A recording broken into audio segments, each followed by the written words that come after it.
pledge allegiance to the flag of the United States of America and to the republic for which it stands, one nation, under God, indivisible, with liberty and justice for all. Perfect timing, Patrick. You weren't walking over here, were you? No. Oh, okay. Okay. First thing is to approve the agenda. As you guys had in front of you was a addition to the minutes from the last meeting that needs to be incorporated, and also a memorandum from our legal counsel regarding item number 8. So those are the only additions to the material from the agenda, plus Terri Heuton did give us some handouts that she will go over in regarding to the bond sale. So there's no other changes, any additions, or any questions on the agenda? We got a motion by Rick Seiler. Second. Second by Maggie Bass to approve the agenda with those additions. There's no other questions. All in favor say aye. Aye. Any opposition? Okay, passes 5-0. First thing on the agenda is, I don't know, Jim, are you that hard on your people that they're all leaving? Evidently. No. In front of us is a resolution recognizing Sue Roushar, who's, I'm not going to even say how long she's been here, but I know since I've been mayor, she's always been very a smile face, and always says hi to me as I come into City Hall. So I'm going to miss that, Sue. But a resolution recognizing her 25 plus years of service to the city of New Prague, and most recently with the police department. So I guess I'll look for a motion to approve the resolution. So moved. Second. I got a motion by Maggie Bass, seconded by Sean Ryan to approve the resolution. And, there's no other comments? All in favor say aye. Aye. The resolution has passed. So at this time, I would like, Mike, do you want anything to add? Sure, I'd just say a few things that even though you didn't see all the time frame, that Sue's tenure with the city does go back a number of years. When I met with her this past week to make sure that I was putting in all of the correct information, we did a walkthrough on her personnel file, and we found her original application, if you can believe that, dating back to 1993, when she came to work for us part-time in the admin department as a secretary billing clerk. 1995, she moved to the police department where she worked part-time as a clerk typist, and then ultimately became a full-time employee in the police department in October of 1997, where she has worked for the past 21 years. Combined, Sue's entire career has encompassed the past 25 plus years with the city. That you know, you think about a century of your life. That excuse me, a quarter of a century.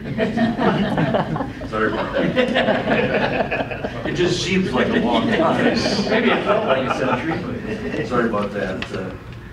As Chief Garais indicated when I asked him for a few words of comment, as he indicated, is I can attest to as well, as that Sue is very soft-spoken, compassionate, extremely humble, dependable, and has always shown the highest level of integrity in the work that she's performed on behalf of the department and her work with the city. And she will be missed by the staff, the organization, the community, a lot of the police officers, because she's had a hand working with just about everybody, and the public who have come to know her throughout all of her years of employment with this city. And we will wish her the best of luck in retirement. And if she'll come up, I have a resolution that we'd like to read.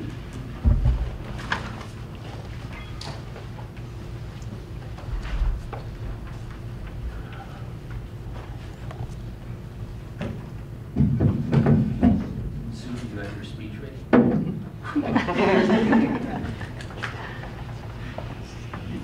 Just from the heart. Come up here and face the audience since we're on TV. I'll try to read this, and it's a resolution recognizing Suzanne M. Roushar. Whereas Suzanne M. Roushar has faithfully served the city of New Prague in the positions of secretary billing clerk, police clerk typist, and police records clerk typist in the administration and police departments for the city of New Prague from October 4 of 1993 to July 31, 2019. And whereas she has always effectively, conscientiously, and professionally represented the city of New Prague in a distinguished fashion, whereas her efforts have been largely responsible for the excellent reputation, growth, and overall well-being of the city of New Prague, and whereas all the citizens of the city have been the beneficiary of her efforts, talents, and abilities for the past 25 plus years, now therefore be it resolved by the City Council of New Prague, Minnesota, that this community and City Council express and record their esteem and high appreciation of her character, dedication, and contributions which have earned her the respect and friendship of all who have had the pleasure of working with her. And be it further resolved that this council extends best wishes to Suzanne Roushar and many years of good health and happiness in her retirement.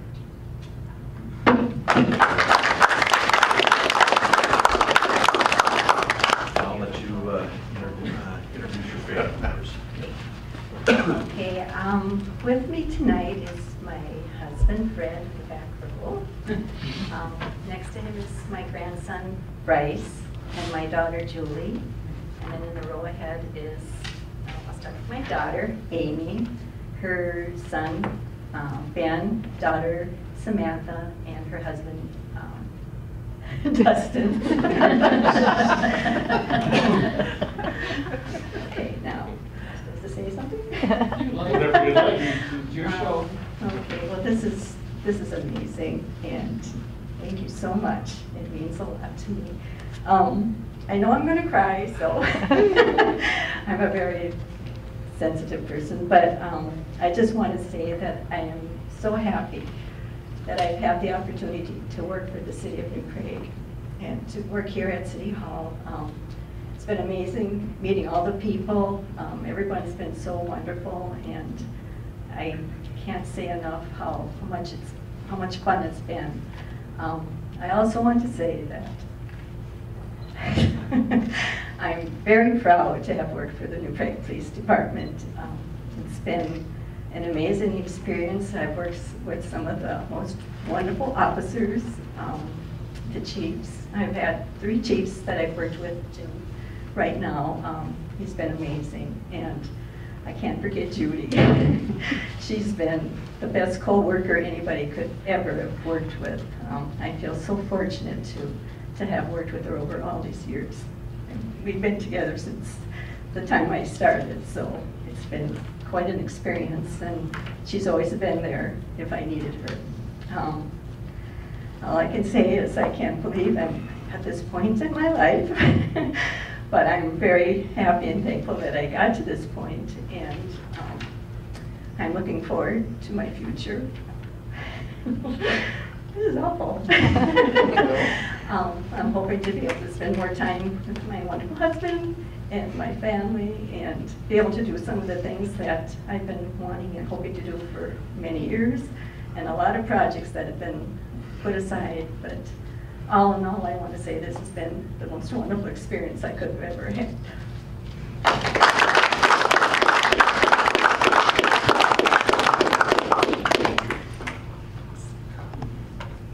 The sweetest person in New Prague. Sue, you want to do a photo with us that are here? And then you can have your family quick after you shoot one of those. Perfect.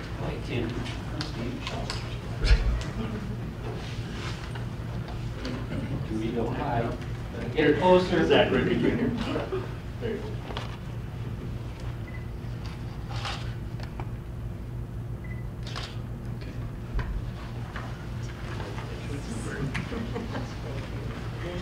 You guys want a picture? Here's the box. Yeah. Here. Family. Oh, yes. You want to hold it down? If we didn't both.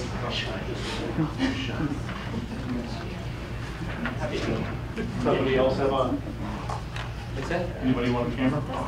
Here, do this one.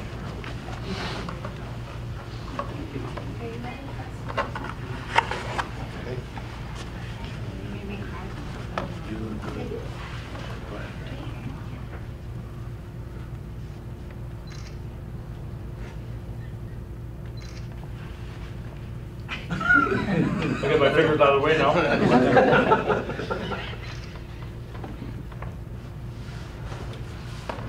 One more.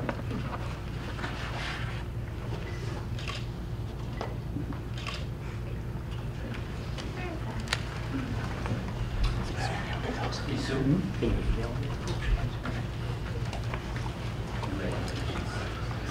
Thank you, Robbie.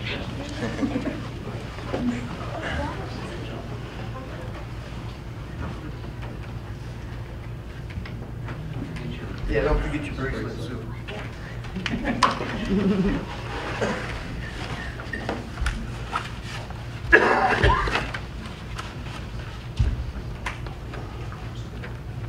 Everybody's not supposed to crack every year. Budget's are. Sue, that was an excellent speech. Very well done. Thank you. And you are welcome to stay for the rest of the meeting. I'm sure you promised everyone to Dairy Queen tonight, right? You're gonna take me out to eat, so. All right. Congratulations again. Thank you so much. Okay, next thing on the agenda. Mike, I think you're taking this? And that's in close review of this agenda item is a resolution ratifying the prior declaration of official intent of the city of Prague to reimburse certain expenditures from the proceeds of tax-exempt bonds and other obligations to be issued by the city. Recently, within the Kennedy Graven Law Firm, there's been a passing of the torch from bond counsel. It's gone from Mr. John Utley to Ms. Sophia Leike.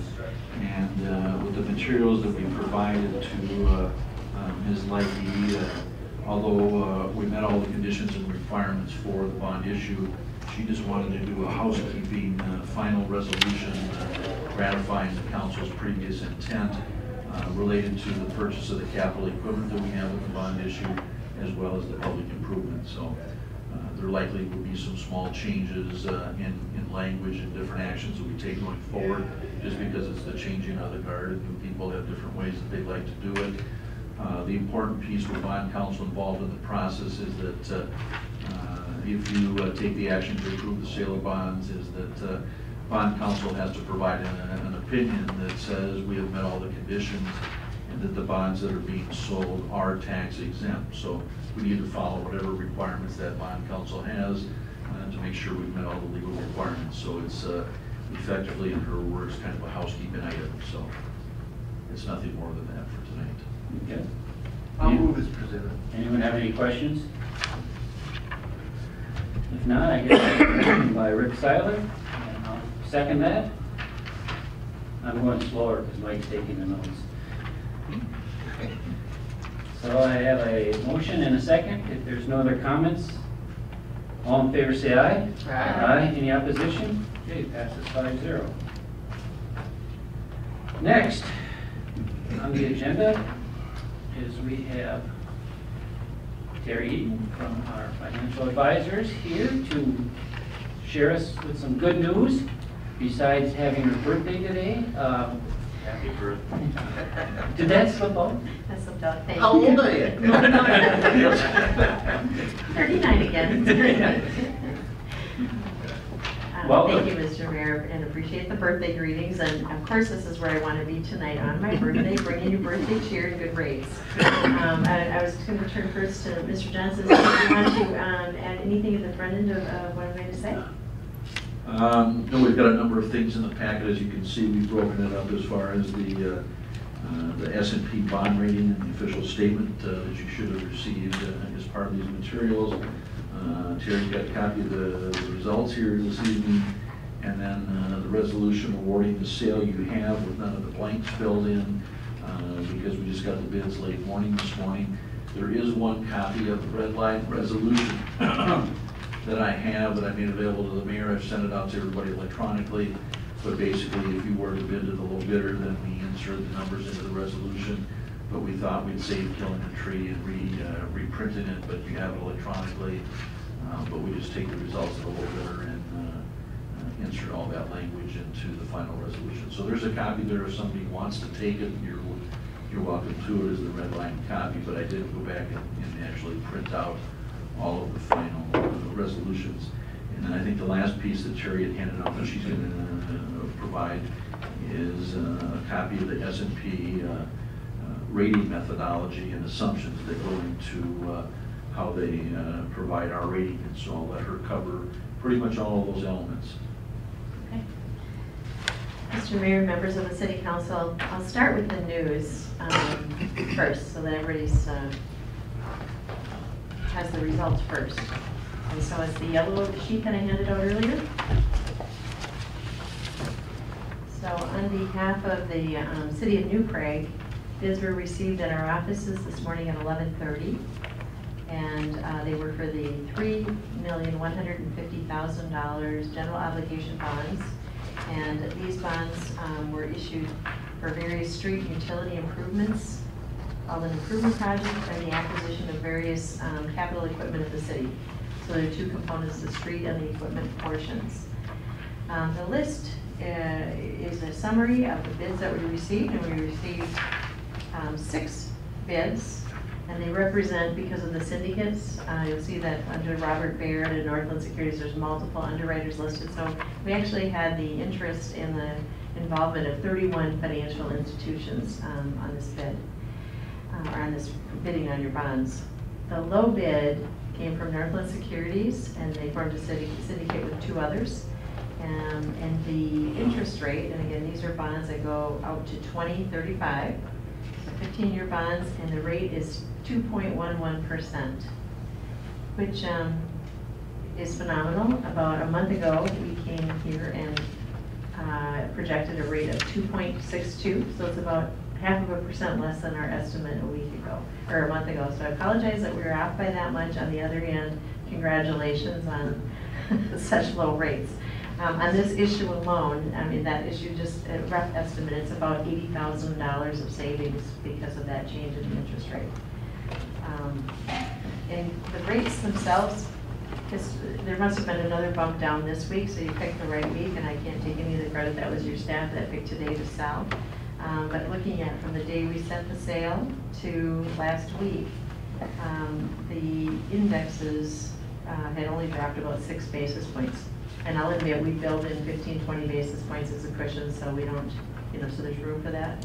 So the rest of it just can be low supply. It could be just something else happening in the market. And I don't have a real good read on that today, but it's very, very good news for you, and we'll find out more this week as we see more sales come in. The other thing that brings in a lot of rates is if there's any uncertainty. Some people, if there's uncertainty going on in the world, sometimes people are coming to the security of a bond, and that could be part of what we're seeing this week too. There's storms or national things happening. So you have a AA credit rating from Standard & Poor's, and Mike asked me to just spend a little bit talking about that. And I will just start with your particular credit rating, and then I'll talk about generically what they're looking for.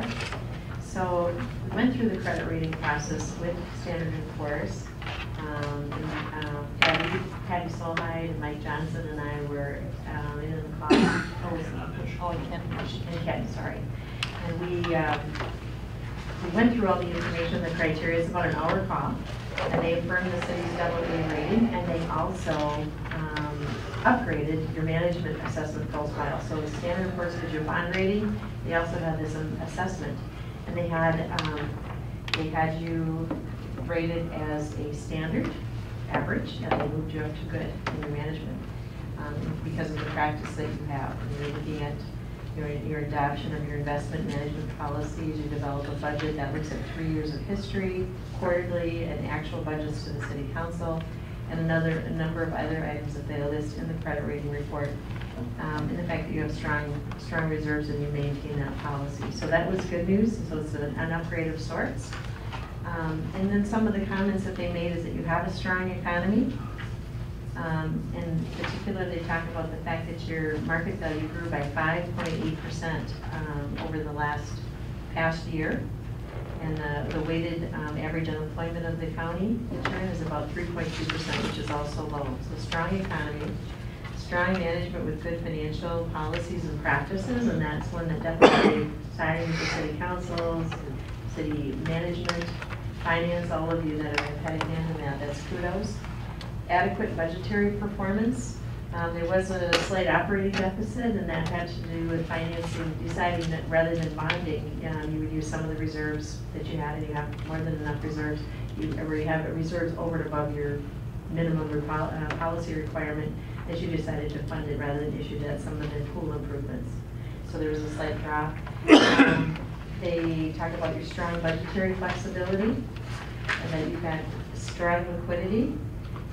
They do note that you have a weak debt position, and that's because you built the infrastructure before all the market value grew, and you're still working with that.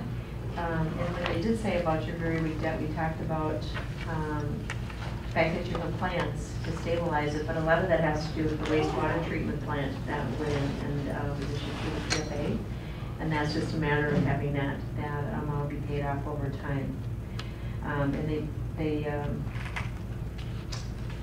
also talked specifically about the upside scenario. If you were looking at increasing the credit rating, and again, it's AAA is the highest, then a AA plus, then AA. So you're that close to the very top, and then there's AA minus, and there's all the single A's, it's BAA pluses, and triple B's. And so all of those are still above investment grade.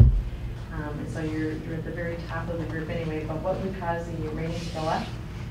If the city's economic indicators, your market values, your unemployment, and so forth would improve, and your debt and contingent liability profile would also improve.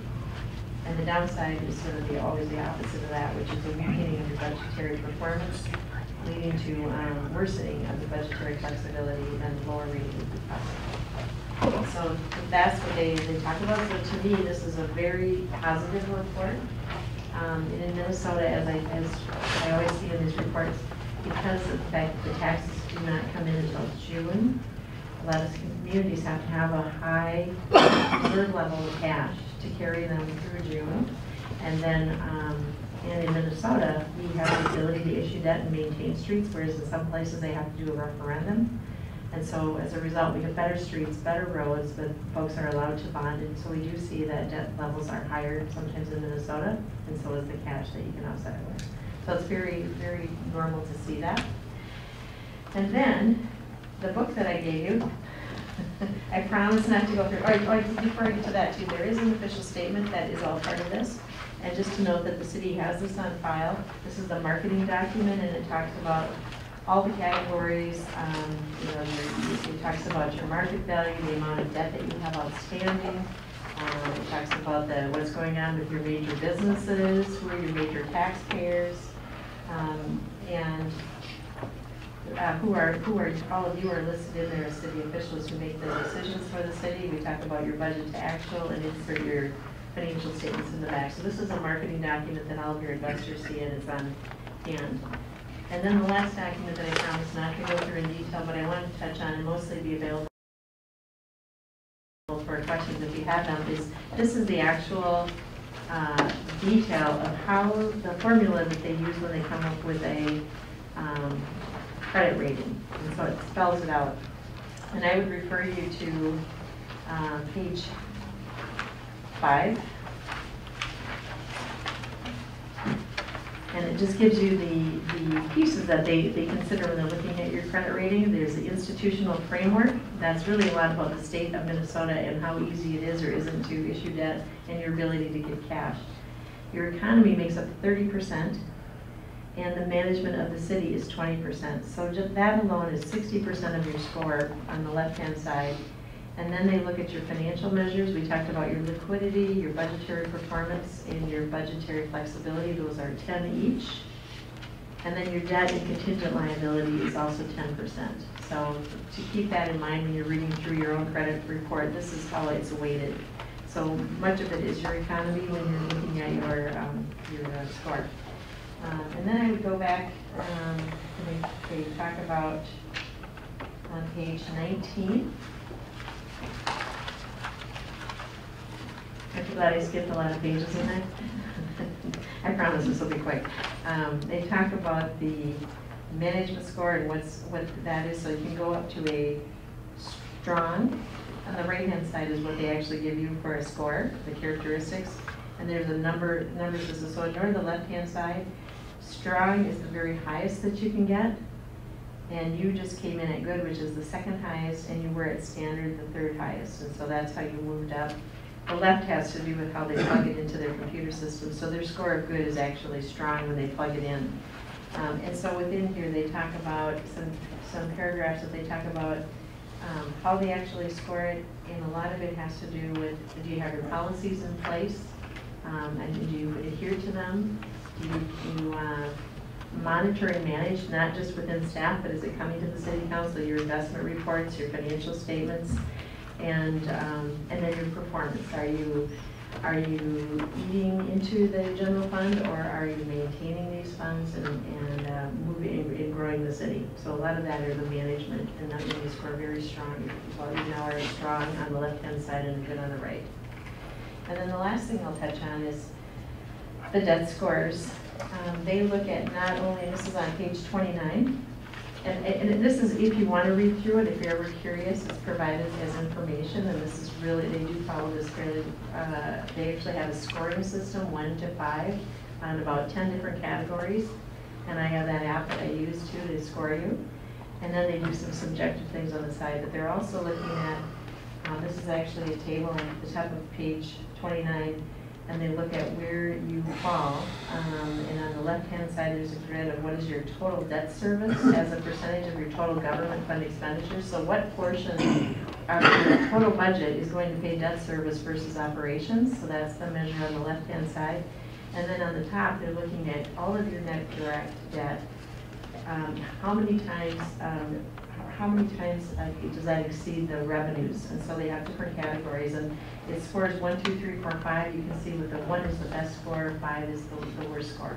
You're actually getting put in. And then there's some commentary below that explains in more detail what they're looking at in your debt. The good news is that we went through the rating. Mike and Patty both had a long-term plan of watching your debt dwindle, and it's actually kind of almost a concern, because if it goes down too fast and you know you have debt out here that you need to issue, to make sure that we're looking at a plan to stabilize it so that there isn't an up and a down, because the taxpayers would prefer to just kind of keep it stable for their budgeting purposes too, if there's going to be debt later on. So it's a way to keep it as stable as possible, keeping in mind where you are today and what will be coming online in this category.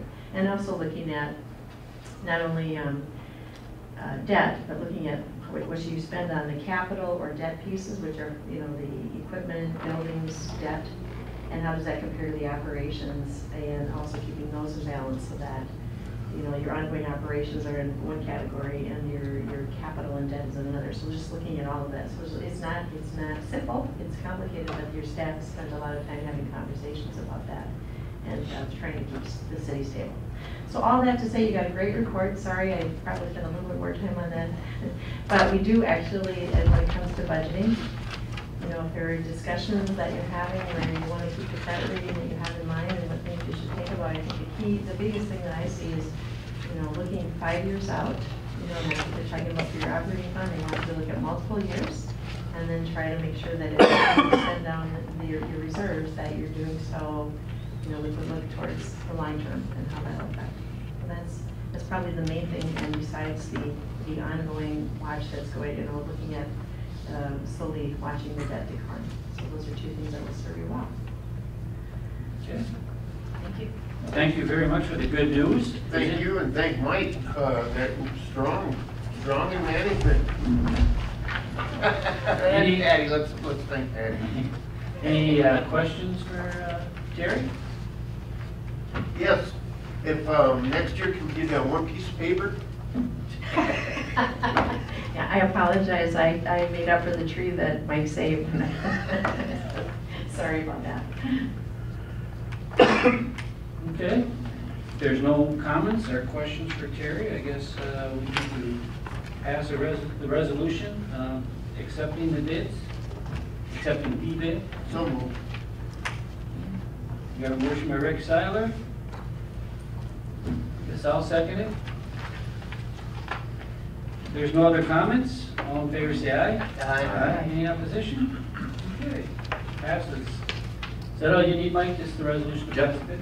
Okay. Well, thank you, Terri. Thank This you. is your birthday, you can leave. Have a happy birthday.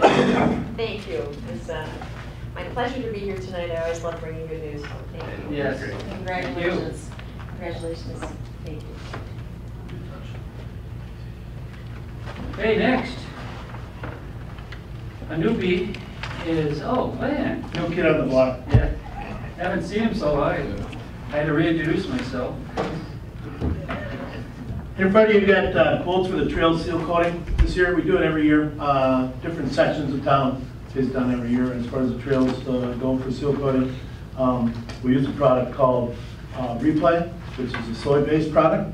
So there's no oils in it or anything, so it's really good for nature, and it doesn't really kind of play havoc on the water table or anything else. So we're doing a seal coat on the walking path that is starting at the roundabout, just on the west side of town at 11th Avenue, and going all the way into town up to Highway 21, and then through Phillips Park, which goes behind Casey's store and ends up at 2nd Street Northwest. Along with the map is just a brief kind of summary of what we've paid past years. It's kind of hard to judge this because like this year's project probably came in a little less than previous projects because he's starting from one end and it's one straight shot. He's not jumping around town doing different sections. So I think that plays a part in getting a little better price on it. We've used this product since 2012. It's really showing to make a difference on the trails and keep the trails flexible so they don't dry out, crack up, and fall apart. We used to use a product that was kind of a slurry seal, would give the trails a really nice black finish, but they have a tendency of peeling off, kind of flaking off. The rollerbladers don't like it. It's kind of a rough finish. With this Replay, it's just nice and smooth. It's a clear finish. Dries in 3 hours or less, where the slurry seal would take 20 to 24 hours to cure. From past history, you know that's true. And we used to get prices from other companies that did like this slurry seal. They've kind of given up on us because they know we really like the Replay and we think it does a good job. It's always been, you're comparing apples to apples with cost, the slurry seal compared to this Replay product. So we kind of quit wasting their time. We do check with them periodically just to verify that Replay is not doing something they shouldn't be doing to us, and they haven't. So this is the second year that we have not gotten a second quote or tried to get a second quote on doing any kind of a seal coating on the trails besides the Replay product. So it's recommendation from staff to approve the low bid of $13,912.50 to Bargain Incorporated using Replay to perform the 2009 trail seal coating project. I did forget to mention that we had $15,000 budgeted for this project. Glenn, is there any repair in this estimate, or is staff doing any kind of repair for sinkholes or bubbles up and all that? We do the repairs and crack sealing before we do a seal coat on every trail. We crack seal all the trails or any repairs that are needed, but especially on the trails that are seal coated, we do that before it happens. I just find it unusual sometimes where you see these sinkholes in the middle of the trail. That's unique to trails, or? Well, a lot of times what's going to happen there is there's probably a pipe of some kind going underneath, and we've developed a hole in the pipe. Do you know of a specific spot, or? No, over the years I've Yeah. seen them, and you've seen them, Good. and we've all seen them. It's just, Yeah. if you're right. Well, usually our trails are going by a stormwater pond or something, so there's usually a storm pipe going underneath. And typically when you get a sinkhole, it's because something broke away, tipped away, it got hit, who knows what happened to it, and the dirt is just caving in. The that comes to mind is probably from the water retention pond close to my house that goes into the creek or river that goes out. Yeah. And I'm sure there's a pipe in there. So. Sure, yeah. Yeah. So we do We do maintenance on all the trails. We crack seal all the trails every year, just like we do the streets, but especially the ones that were seal coated. They get attention right away. Any other questions? Okay. Guess I'll look for a motion to approve the bid of $13,912.50. So moved. Second. Got a motion by Bruce Wolf, second by Sean Ryan. There's no other comments. All in favor, say aye. Aye. Any opposition? Okay, passes 5-0. Thank you. Thank you. Introduce the next one. I will. Next thing in your packet is, got John Peterson here from Bolton Mink Engineering. John Peterson does quite a bit of work in the wastewater industry and also at our wastewater plant. If you remember back in February, we had talked to you about getting Bolton Mink on board and designing some plans and specs to redo some piping in our biosolids tank. Again, a little history is in 2016, 17, and 18, we found cracks in the pipe that we repaired. When we went down there the third time, we did a lot more investigation and found that the piping that's down there has become brittle to the point where it obviously doesn't take much for it to crack a vibration or movement of some kind. So that's what got us talking to John Peterson from Bolton Mink and looking at different options to replace this piping. So with that being said, I'll introduce John Peterson again, and I'll let him kind of go through what we've come up with as far as an alternative improvement for that biosolids tank. Good evening. So as Glenn said, the idea was we're going to replace that existing biosolids mixing. And from the previous report, you might recall, we have a couple things going on. We have the issues in the tank that Glenn discussed. We also have an aeration blower that's been running pretty much continuously for most of the last 8 years. So it's just due to be rebuilt, if nothing else. So the back staff would kind of identify, well, let's replace it, and then we'll rebuild the existing one, we'll have it to swap out. Because 8 years has probably been a lot for that. It probably should have been done about 4 or 5 years, and so they made it work that long. We also identified that if we could, we'd like to look at a way to improve that performance of that mixing system. One of the things they find when they go down there is a lot of solids build up in various places because the mixing system was there, wasn't always continuously mixing it. They feel they get a little anaerobic areas in the tank, which then creates a hydrogen sulfide odor that comes out of the tank because we aren't keeping enough air with all the solids. And there are different ways of addressing that. Okay? So we looked at a number of options. We looked at replacing the existing aeration system, which was a very simple system.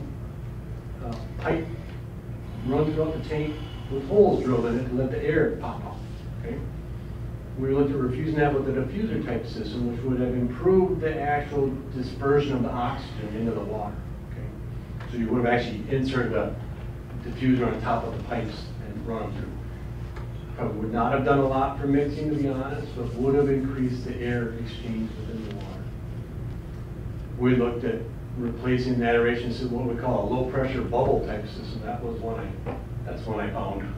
I really was hoping it would work because it used much less air and much less power to create what they call big bubbles that would float up, and when they popped, I'll say, in the water, they create mixing and now you.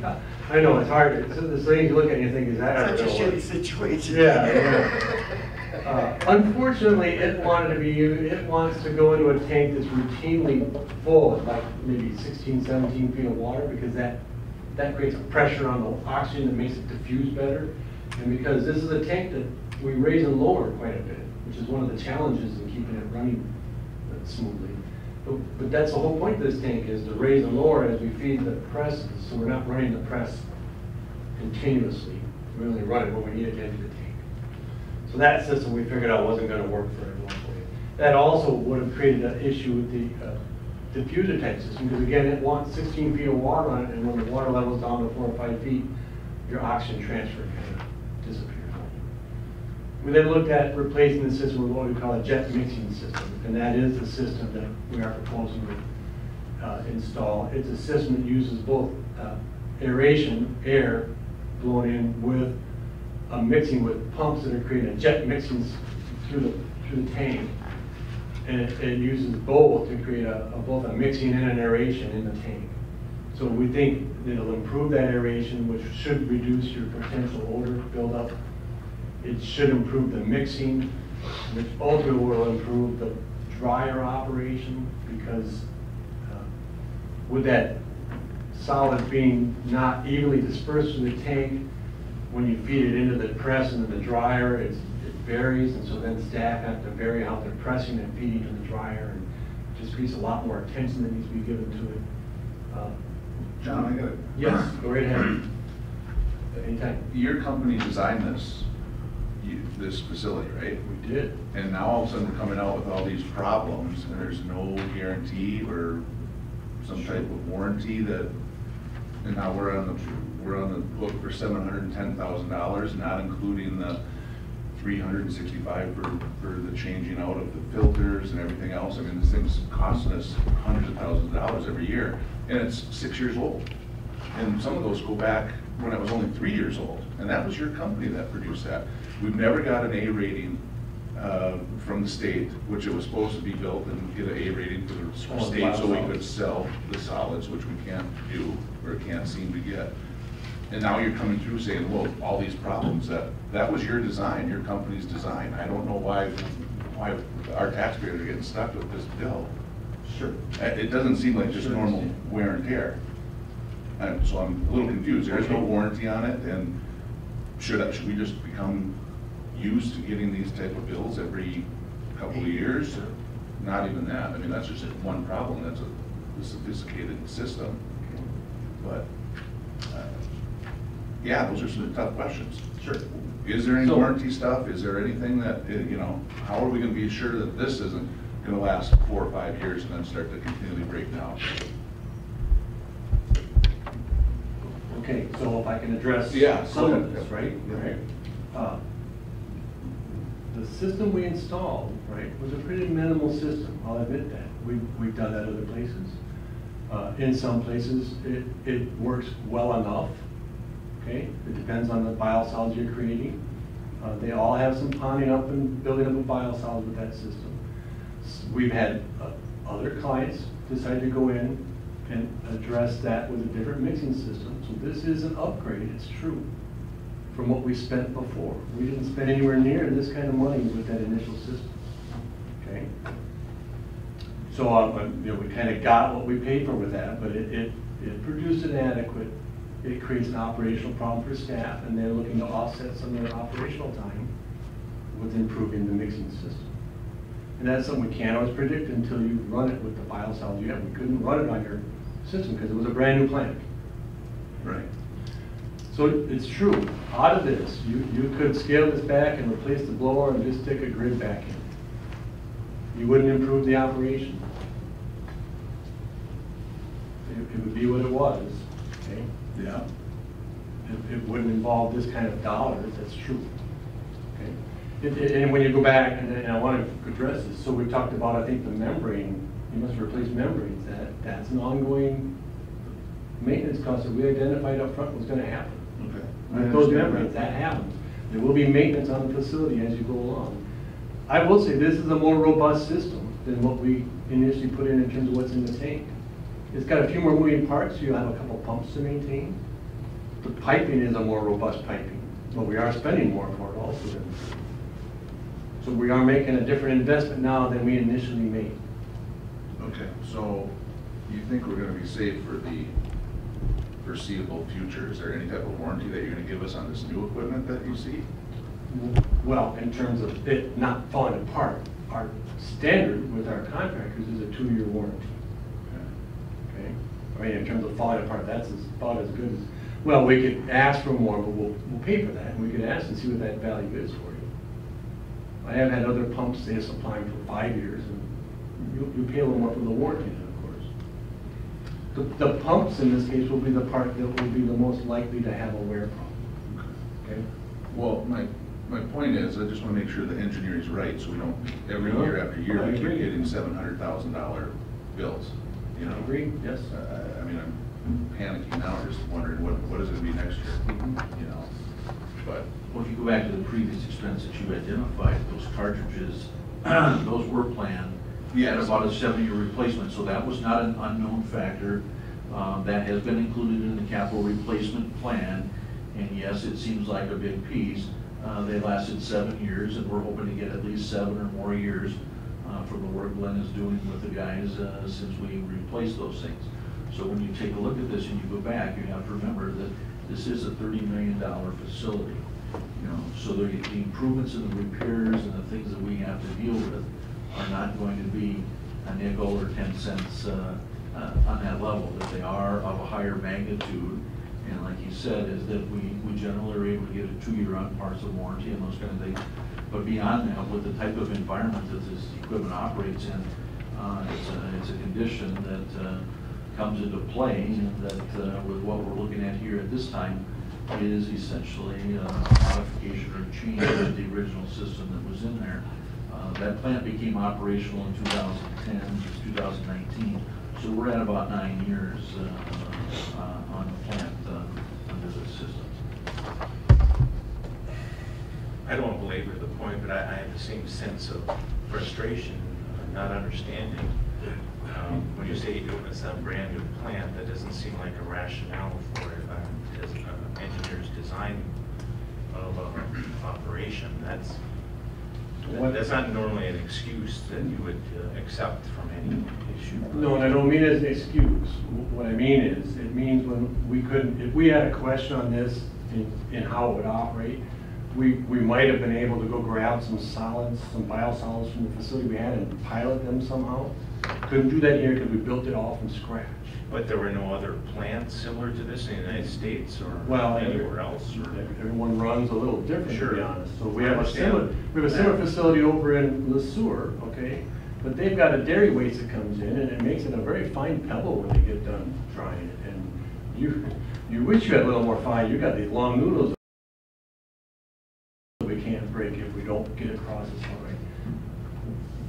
It all varies depending on what your incoming. I think you understand. We're not really excited about the useful life that we didn't get the useful life out of this. I think Midwalking and Sioux, that when you talk about useful life, they're dealing with the same thing. They did, yeah. We built the facility for the Shakopee Midwalking just before yours, and they did go to just a diffuser type. I believe they're getting better air, but I don't think they're getting any better mixing.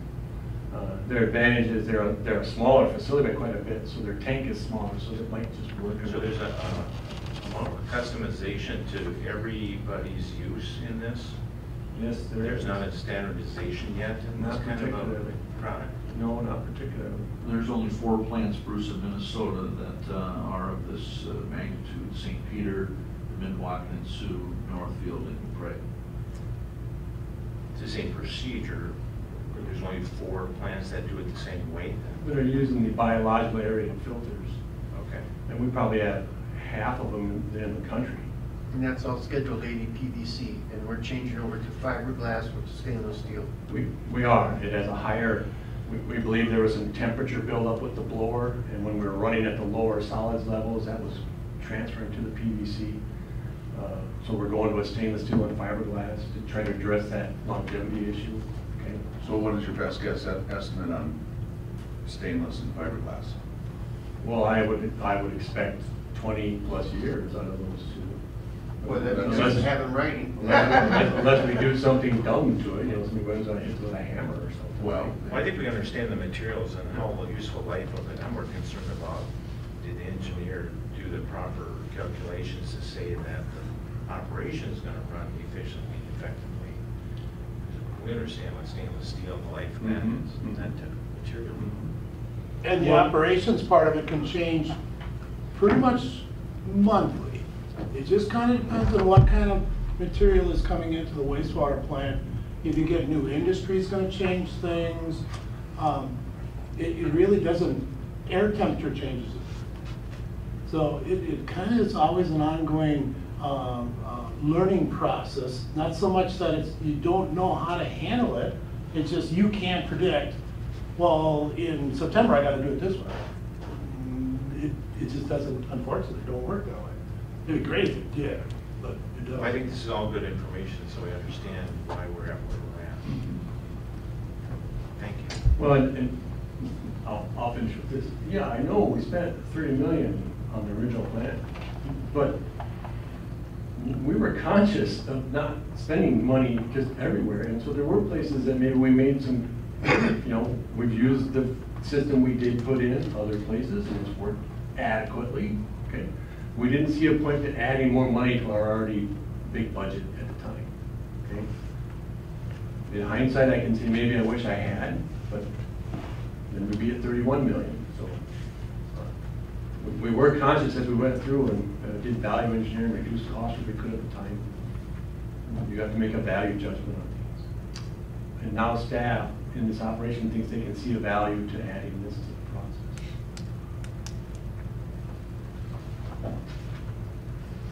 $700,000 each time we changed out.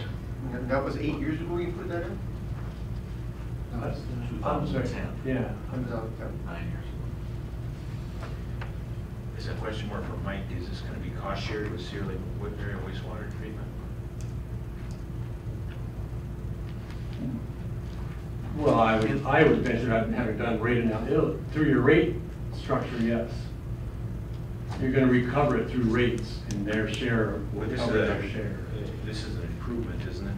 It's going down as a budgeted capital expenditure. Maintenance. So maintenance. So would that?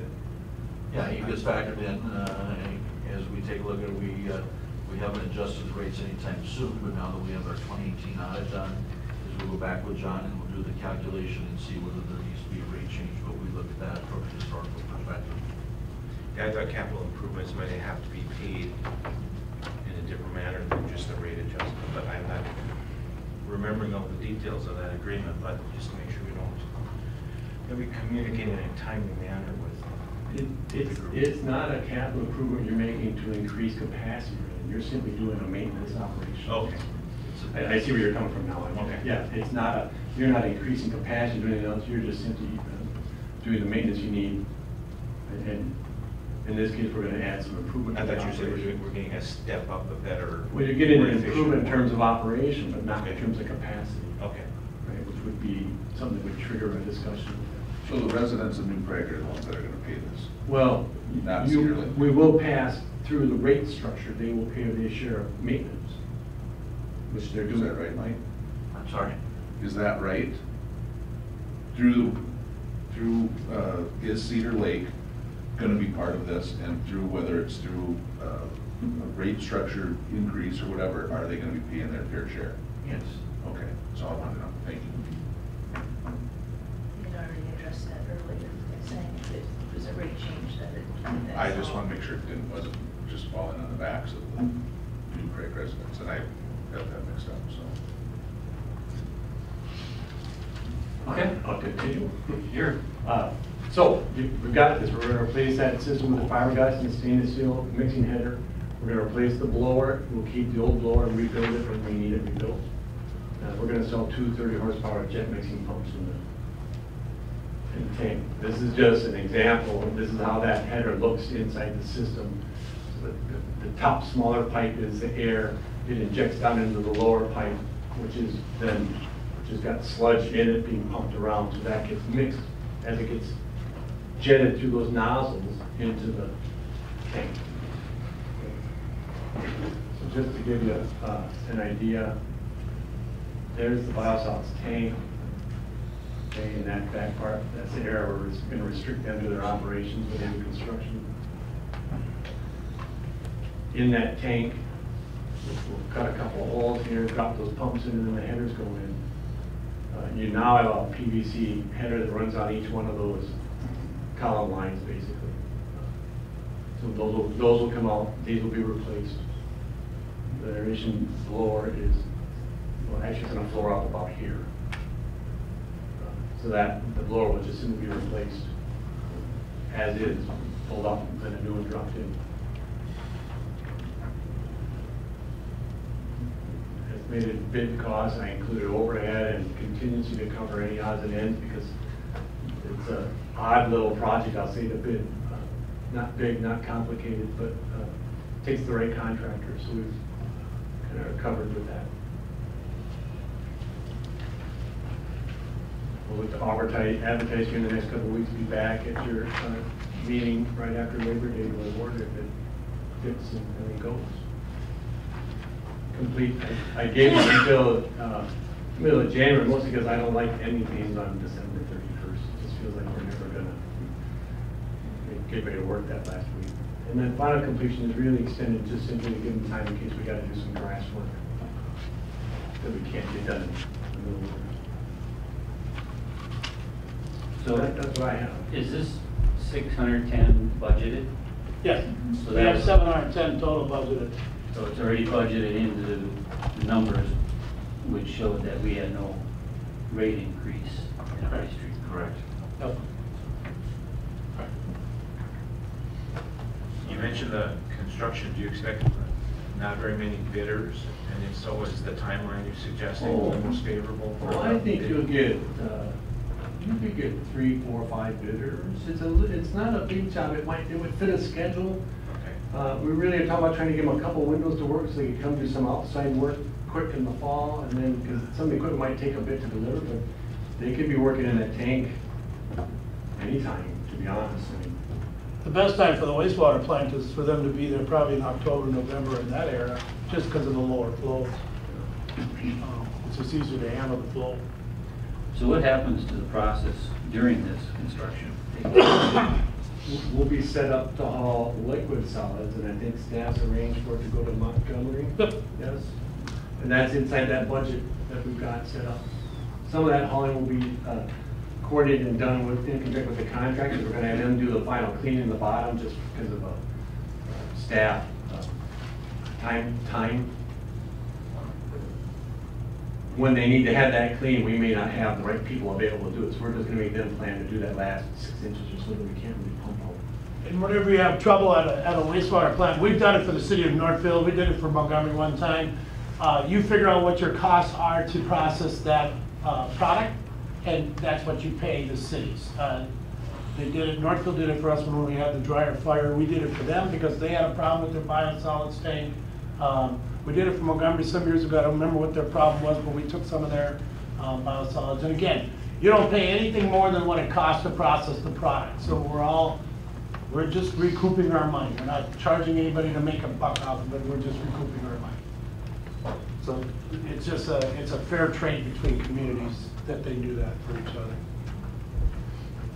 And of course, while you're paying them to haul, you're not running your dryer, so you save a little while you're not running, but it's not a complete offset. No. Okay. Any other questions?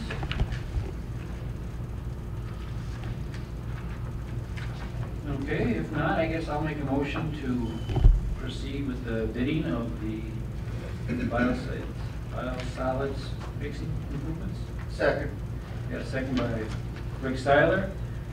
There's no other comments or questions. All in favor say aye. Aye. Aye. Any opposition? Passes 5-0. Thank you, John. Thank you. Thank you.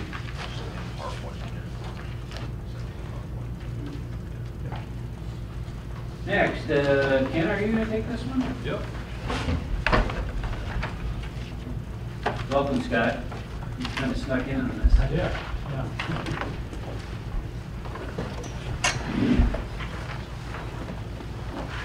Thanks. All right, so we have the second reading and consideration of adoption of the rezoning ordinance for the Belzer properties on the east side of town. If you remember, we took a look at this item at our July 1st council meeting. We introduced at that time is that the Planning Commission had held a public hearing for the rezoning on June 26th. Uh-oh. Everybody's phones are going. Everyone go down the basement. Still warning. Tornado warning? Yeah. And an amber. Oh my gosh. And an amber? Are we good to continue? It's good to know you're racing well. Yeah, I'll check it out. Okay. All right. Jim will let us know if we need to.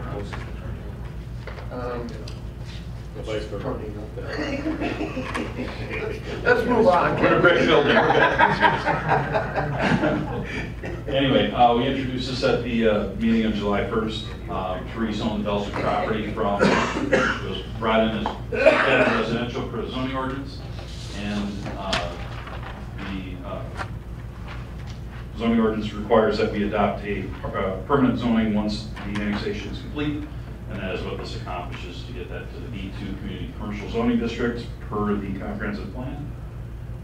And we'll just put an overhead map up here for everybody. So basically it's the approximately 30 acres of land, including right-of-way, for the two Belzer properties, basically Chevy, and the Ford and Chrysler Dodge Jeep Ram property. So nothing different from when we looked at this at the meeting on July 1st.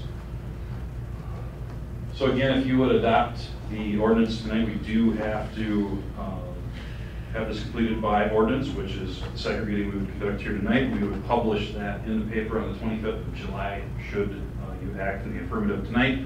And we do need a 2/3 of the council vote, as we're going from residential to commercial zoning. So we need 4 out of the 5 to vote the affirmative for the rezone. So that's all. And in the comprehensive plan, this is zoned. It's zoned exactly. We're proposing to zone it exactly as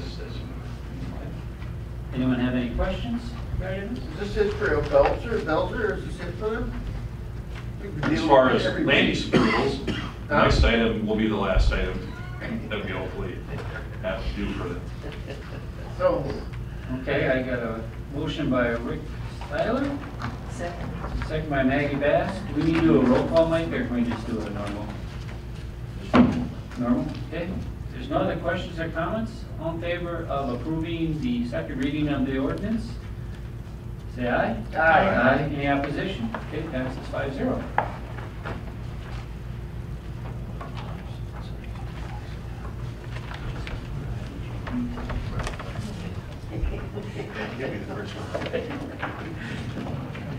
Okay. Just like Rick wanted something else here at the Belzers. All right, so this item is the subdivision agreement with JGM Properties 2 LLC. That's the entity that owns those properties. We said if Jim starts running out of building, we're all. If he doesn't come back, we should probably do it. We'll get into the background. So, to Councilmember Seiler's commentary, we have been working throughout all of 2019, actually, so far, working on various reviews and approvals for the Belzer properties, including platting, rezoning, which we just concluded here tonight, conditional use permit, and a variance for the addition project that is actually underway. And then finally, the annexation of the property. Along with that, as part of the plat approval, specifically, a development agreement was required to be approved by the council at some point with the Belzers, in this case JGM Properties 2 entity. And that was to address specifically getting public utilities out to the property, and then the 3rd Street Southeast construction, which is where the utilities would run that right away from city limits out to the property in question. So nothing new as far as that goes.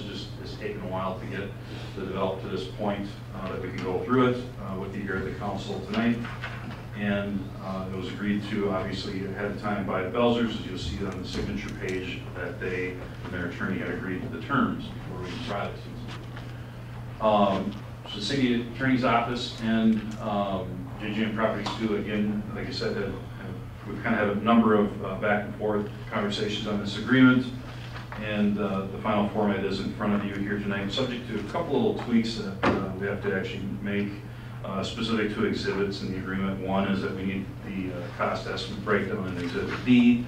We actually have the cost breakdown, but it's far too lengthy to fit in the agreement. We just need to get that a little more summarized before we include that in here. And there's other tiny little changes throughout the exhibits, but nothing of any substantive changes in there.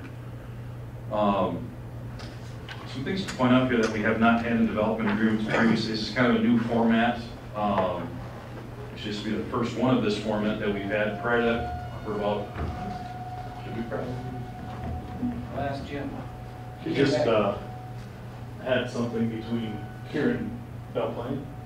The spotters are out watching, I thought. Is it, what direction? Which way is it going? Well, it's moving this way right now, but the watch is only on the north side, so if we go to the south side and have our meeting In the Sioux County, we're fine? We're good then. Okay, everyone go over to my house, we'll be in the basement. Hey, Terry. Is there a bar in there? Well, I hate to say it, there is. Okay. Yeah, why don't you guys can head out, take a look. This is a first for me. I'll go down and call, Safecom. Pardon? I'll go down and contact the spotters. Thank you. He's going to the basement. It's not all the way down, but it is lower. I just want to make that comment.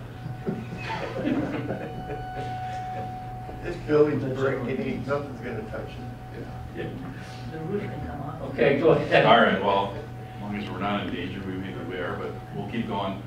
Some of the new items in the development agreement, other than a brand new format, we've been using a similar format for 20 years, and this agreement is kind of a new one that Scott's office recommended that be used, basically to bolster up some provisions of the agreement, should we ever need to enforce them through legal proceedings. But one of these items that was new in the agreement is a stormwater maintenance agreement, and that basically notes specifically for this agreement, and you can reference it on page here, page C1. What this basically is covering is that none of the stormwater improvements on the Belzer property specific, which is basically their parking lot and their roof drains and all that, none of that is public, including their stormwater pond that they have in the plan, and we'll show that in a second here.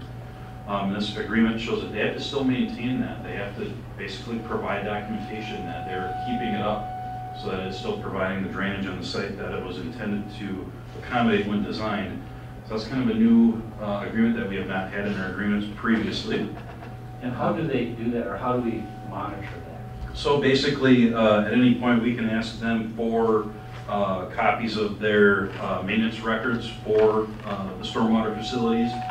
Again, not having gone through this specifically, it could be anything from documentation that they clean silt out of the pond area, document the depth, that type of thing. Probably similar to what we do on our ponds. I don't know if there's a specific schedule that we have in mind for that. Chris Cabot did review this agreement. It's pretty standard on that type of agreement that he's seen in other communities, but it's just new to Prague. So that's one new item in the agreement. Specifically, these are other items we've talked about at length during the platting process, but we'll kind of go over them again.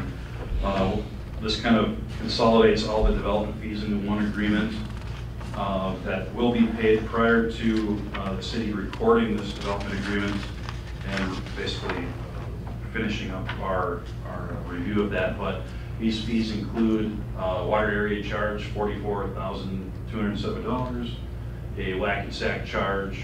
This is for bringing in the Belzer property, the Ford building specifically, into the city limits and connecting to our water and sewer, just like a brand new building getting built from scratch because they were never connected before. It was about 8 residence equivalence units for $71,000. Siren fees per acre based on the area they platted, about $2,300. Sidewalk fee, we charge $50 a lot. They platted one lot. So that's where that $50 fee comes from. Normally it is tied to the lot size, and we don't have a differentiation for commercial development, which I may want to think about changing that on our fee schedule for a commercial acreage fee instead. And then finally, the park dedication fee, which had been reviewed by the park board at a $10,329 park development fee that we will take rather than have land dedicated within this site because it just wasn't conducive to the park. So those are kind of the fees that we have included in the development agreement, but As far as the utility extension, so again, we've talked about this before, but public water line, 10-inch water line will go from the roundabout that is not completed yet, but at Alton Avenue by the Coborn's development, Alton and 3rd Street. The 10-inch water line will extend off where it's currently stubbed at our city limits over to the Bellswood property on their west side and then up into the site. And then sanitary sewer, the public portion actually will dead end in a manhole roughly in this area of the exhibit there. It's hard to see on this level of detail without zooming in. And then they'll have a force main back into the building that will basically force the sewer back to the manhole and gravity feed into the city. So those are the public improvement areas. There's no actual street being installed at this point. This agreement covers the financial securities in the form of a letter of credit for 125% of the cost of the project for their public improvements. Supposed to be one more slide in there that did not show up for some reason. Are we gonna do the work? No, we're still actually reviewing final plans for the utility extensions. We will have public inspection done on the site through our same inspector that would be doing CIP projects. Will be the inspector on that. And the idea here is that when WIT is completing the roundabout and 3rd Street in their development, and WIT is actually the contractor Bells are hired to extend out further, that they'll do that at one time and actually should work pretty well for an inspection from SEH to be out there and inspect all the project kind of at one time. What's the time frame, your time frame for that? You have to wait for a wetland delineation to be completed, and there's basically this large wetland complex on basically Mr. Taka's property here, and just a exemption for basically boring the utilities through that area, and that should be completed within a couple weeks here. So it's really the final thing to get wrapped up, and then they could get into construction at that point, and subject to having this agreement fully signed and all fees paid. And then we're gonna do the road sooner or later, right? Eventually, so this agreement also covers the extension of 3rd Street Southeast as well. It covers triggering points basically when this portion of the road between city limits on Mr. Taka's property reaches their west property line. They would have to then complete their portion of the road, and there we have an estimate from SEH, city engineer, for about $320,000 to complete that work. And it is tied to annual increases should it not be done for a few years, tied to a construction index, which is identified in the petition and waiver agreement. In the petition and waiver agreement, I'd have to let Scott Riggs provide more comment on this, but essentially that allows them not to appeal the assessment at that time and to go through those formalities. So they're basically agreeing that they agree that the assessment is valid, and they'll have to pay that. So I think we've got every item in there that we've had discussion on throughout. I don't know, Scott, since you're here, if you have anything additional to add. It is a new format. Yeah, other than it is a new format, we've updated some things. We always lived within the agreements we had for many years. This was kind of the opportunity to say, let's move some of these pieces around in the development agreement. That's what we did, working with Ken. And it's a current, as the law is right now, we have incorporated a petition waiver agreement, which basically means they're asking that this be done and agreeing that it will be assessed in some future time. So no, it's in decent shape. There's a lot of work that went into it, back and forth with Ken and Andrew Biggerstaff of my office, both worked on it. I did want to address, you just reminded me of this, so this agreement does not address getting public utilities out to the Chevy property at this time. That would be subject to a separate development agreement, covering a lot of the same things, such as park dedication, all of those fees as well. So this agreement does not address that, but what they are planning to do, I'll just point that out. Drawing here, pop up. So as these lines actually come up into the property here and kind of veer off to the west, they would intend to have stubs provided off to the east and then over to the Chevy property to get over to that dealership building. So they're not going back there right away and extending it, basically a needless pipe that they don't need to get over there. So that's how they plan to address that, but timing did not allow them to try to tackle both projects at one time, so they're gonna wait till next year to do that. And that's fine, we'll just have a new agreement at that time.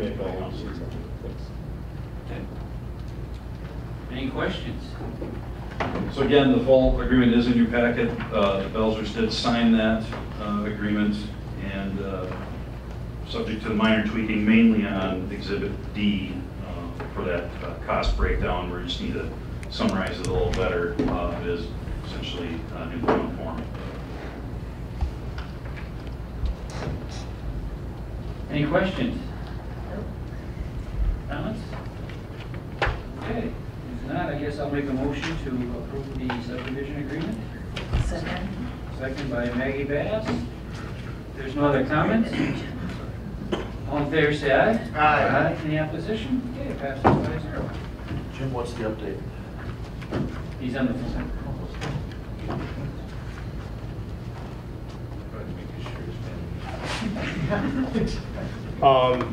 There was some rotation on the radar at Hickory and, Meridian and 270th, but then it moved to the north and just dissipated out. So right now, the front is still coming through, but heavy rain and a little hail in it, pea-sized hail. But they're watching some clouds yet. I'll let you know if it's coming. Otherwise, you're doing city work here. Yeah. Thank you. Okay. What's a little tiny? Oh, fine. Okay, Mike, you're going to take item 8. Yeah, we have with us tonight in the audience, Mr. Rich Nowak. In my memo to you, I indicated that this past week on Monday, I received an email from Mr. Novak requesting to hold a graduation party event and to obtain a premises extension permit for the consumption of alcohol on Saturday, August 10th, 2019, with 2 proposed different time frames in a fenced-in area on the north side of his building. We had a number of back and forth throughout the entire week, and as I sit here tonight with the information I have in the packet to you, is that I can't tell you the scope or the intent of that graduation party, whether that's high school or college.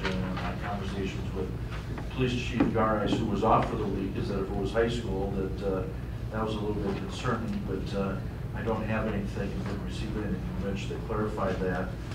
He proposed 2 different time frames. We'd also asked to get an updated map and a certificate of insurance, and we've not been successful in getting that from Rich, that he believed that what he had in place before would satisfy or suffice to support his request. In his initial inquiry, he was indicating that he's wanting to try to turn his facility into more of an event center, and we tried to talk to him, taking a look at this premises extension option as to how and when and if it can be done going forward and to what extent. And so I attempted to involve the attorney's office in it because it's a little bit unusual in the sense of where and how it's been used in the past, as far as on relatively limited occasions, and where Mr. Novak is wanting to apparently expand and increase the number of opportunities to attempt to do that, that we review that with the city attorney's office, as well as taking a look at what the historical use of that has been for outdoor seating areas on existing facilities in town, as well as the requirements associated in the zoning ordinance that deals with outdoor seating for restaurants and drinking establishments. Rich has wanted to, I think on the surface, wanted to maintain flexibility in being able to expand and utilize his rear parking lot versus, I think from Ken's early conversations when he started to rebuild the facility, that he did want to put in an outdoor patio and restrict and take up some of that parking. Well, when you take a look at, there's a number of conditions as you take a look at how that property is to be used that really fall under the purview and the review of the city's conditional use permit under the zoning ordinance, which we've included in your packet. If you take a look at historically on the outdoor premises that have outdoor seating, is you have Fishtail that was initially grandfathered in before the zoning requirements went into place. But Carbone's Pizza and Sports Bar, Whiskey Business Downtown, the Braz Hotel as an event center. Right now, they're hosting events at the facility, but they're using a caterer that's coming in with their own liquor license.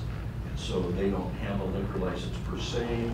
They also have an approved CUP for a outdoor seating. However, they've not fully complied with that CUP, so it technically is not functional at the present time as far as the outdoor or the area to the south of the building, that's not been fully complied with. Easy Brow Beer Company has one, and then formerly we had one at Prairie Pond Winery, which is approved but currently not in use. So as you take a look at the summary that I had put together is that should the council not require Mr. Novak, at least for this specific event, although subsequently the city attorney's office has taken an additional position and taken a look at it, and I'll let Scott cover that here when I'm done, is that should you have chosen to consider his request and provide the following, be provided as part of the conditional approval, is that we still don't have per se a letter with all the relevant details outlined. We don't have a map intending showing the parking lot coverage, whether that's full lot coverage, partial coverage, we just don't have that. And the certificate of insurance as we typically required. And the reason that that's so important, at least we were advised by the city attorney's office, is generally the insurance that's provided for liquor liability covers the primary licensed premises, which is the building, unless there's specific action taken to list the area, and all of those places that we have the outdoor seating, I believe are covered under the insurance policy that shows that they have the additional outdoor seating, and that's covered. And when we've done these premises extensions, is we've tried to get what's being added for coverage and the date of the event to ensure that the insurance provider is on board with the extension of the liquor liability coverage to ensure that they're picking up that additional parking lot. So we have that in your packet as you try to take a look at that. And Mr. Novak also presented to me a request that we consider looking at another event on October 5th, of which we have a flyer that I believe Rich German Days, your gambling entity, has provided him with a summary. We've not had a chance to sit down and talk with him. So I told him I would not per se put that on the agenda, but I included it in the packet for discussion. But in the meantime, continue to ask the city attorney's office to try to help provide some guidance as we take a look at this, that those entities that I've just mentioned all had to go through the zoning process and the conditional use permit process, but none of them have had the full flexibility of just trying to open up their parking lot and to use it the way that Rich would like to use his, and I understand the usage request, but that zoning piece is in play there versus the likely loss of parking if you were to try to add that.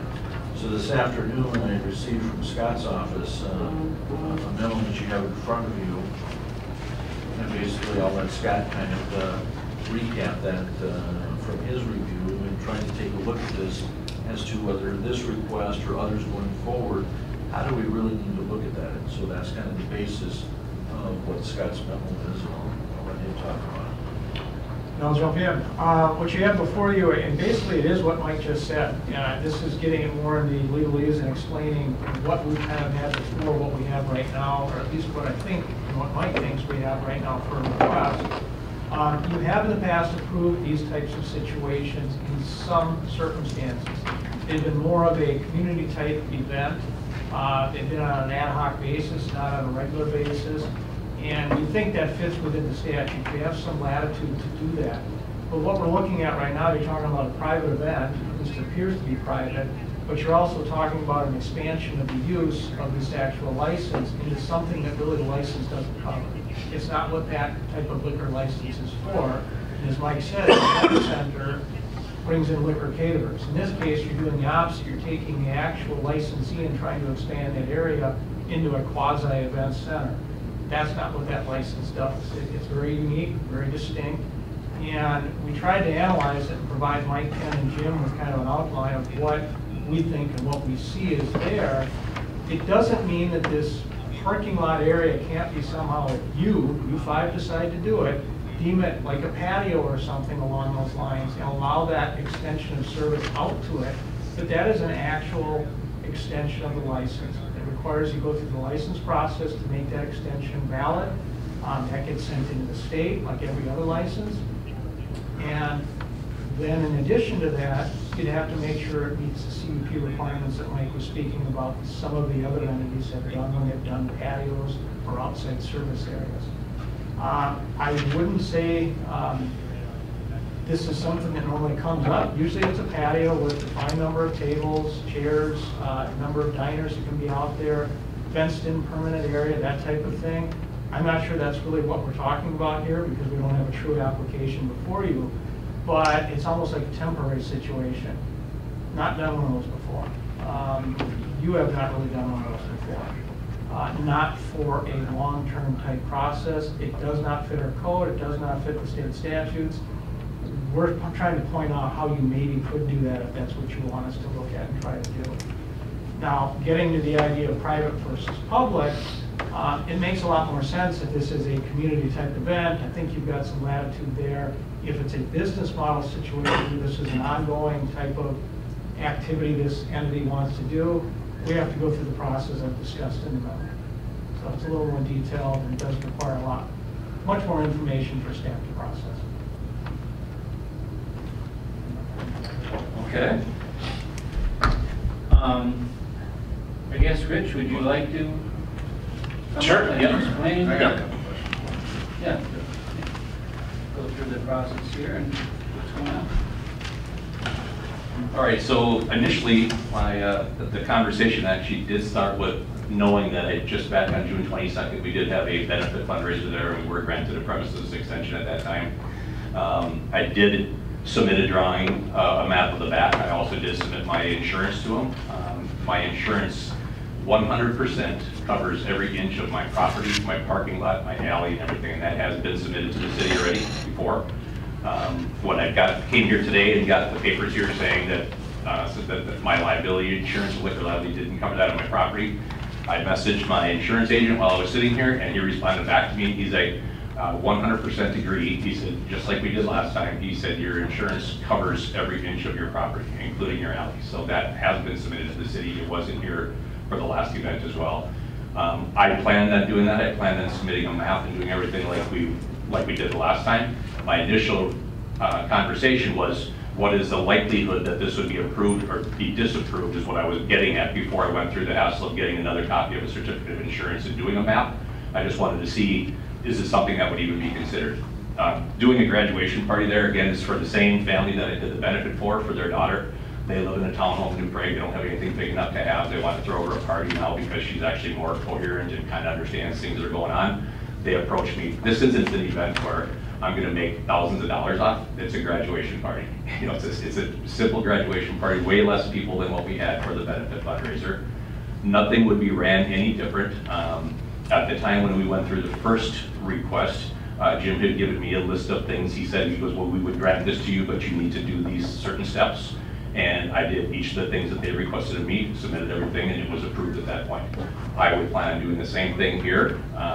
Again, to do it, and again, in a smaller version. We wouldn't have food trucks there. The whole entire back parking lot is completely enclosed and fenced off. We would be using the front door. There'd be no alcohol being served outside. It's being served inside. It's all being done by bartenders and our staff that card and ID everyone that walks through the door. The system we use down there is when we have something like this that comes up, we stamp, we have somebody sitting at the door, and everybody that comes in that's 21 or older gets a stamp on their hand. If they're going to partake in drinking alcoholic beverages or be part of the event or whatever it is, they actually get a wrist bracelet.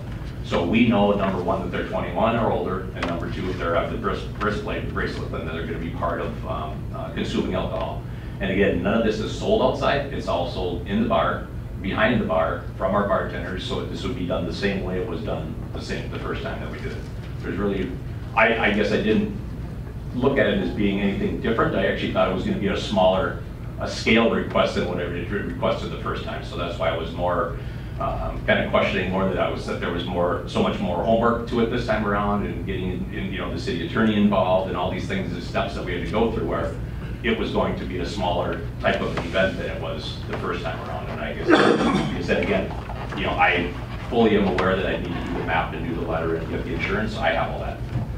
It's a matter of just submitting it. But my first question was, what's the likelihood that this would be something that would be approved or disapproved? Because I didn't want to go through, and the family was trying to set the date so that they could start sending out invitations for the party. So we were trying to figure out, is it a yes or a no, or what is it? And that's all we were trying to do, is to expedite it. If it's a no, then it's a no. And again, this isn't something I'm going to make a ton of money off of on a graduation party. I'm just hosting it for the family to give them space. I'm not providing them food. They have their own food that they're bringing in. There's no catering. There's no nothing. I'm not providing any of that food. All I'm doing is hosting, giving them the place. Is what I'm doing. So is the bar going to be open, or are they just renting the whole bar? Bar is open. Nope. So anybody can still walk in there. They're just using that space. I was at that benefit, yep. And I thought it worked wonderfully. All you could do with, all you were doing was just standing outside enjoying the afternoon, and you had set up a few tables out there, but most people were standing around just consuming the drink that they bought inside the bar. So I don't have a problem with just that part of it, of this graduation party or whatever. But when I'm a little, or even the next event that you had down, which is what, September? I mean, if you're going to do this, October 5th, I guess the issue that these come few and far between. You did one in June, now you got one in August, then there's one in October, and of course then it's winter, so there's not much you can do there.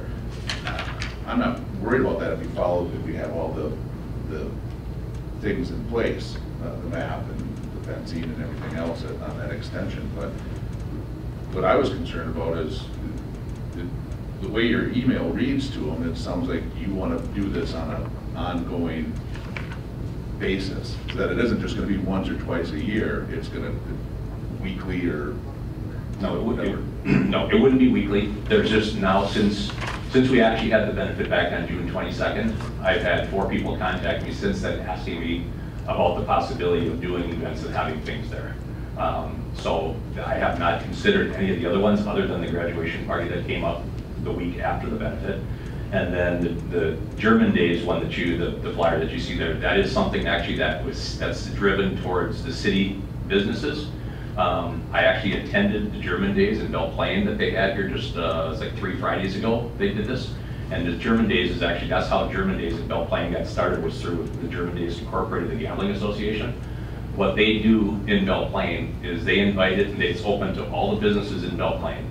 They provided them $300 in funds for them to go out and purchase food. They prepared their own food, made it however they wanted to. They brought it in roasters that was already, everything was already done. And they set up on their main street all the way through Belle Plaine. They had basically almost 2 city blocks. They provide them with a tent, they provide them with a banner for the front of the thing, and they give them the $300 for their business to come out now, and what they have to do is prepare the food and then serve it free. So we're actually advertising that they're getting free food from these vendors. And so it drew a ton of people from Belle Plaine that came out, and it was a way for all the local businesses to market their business.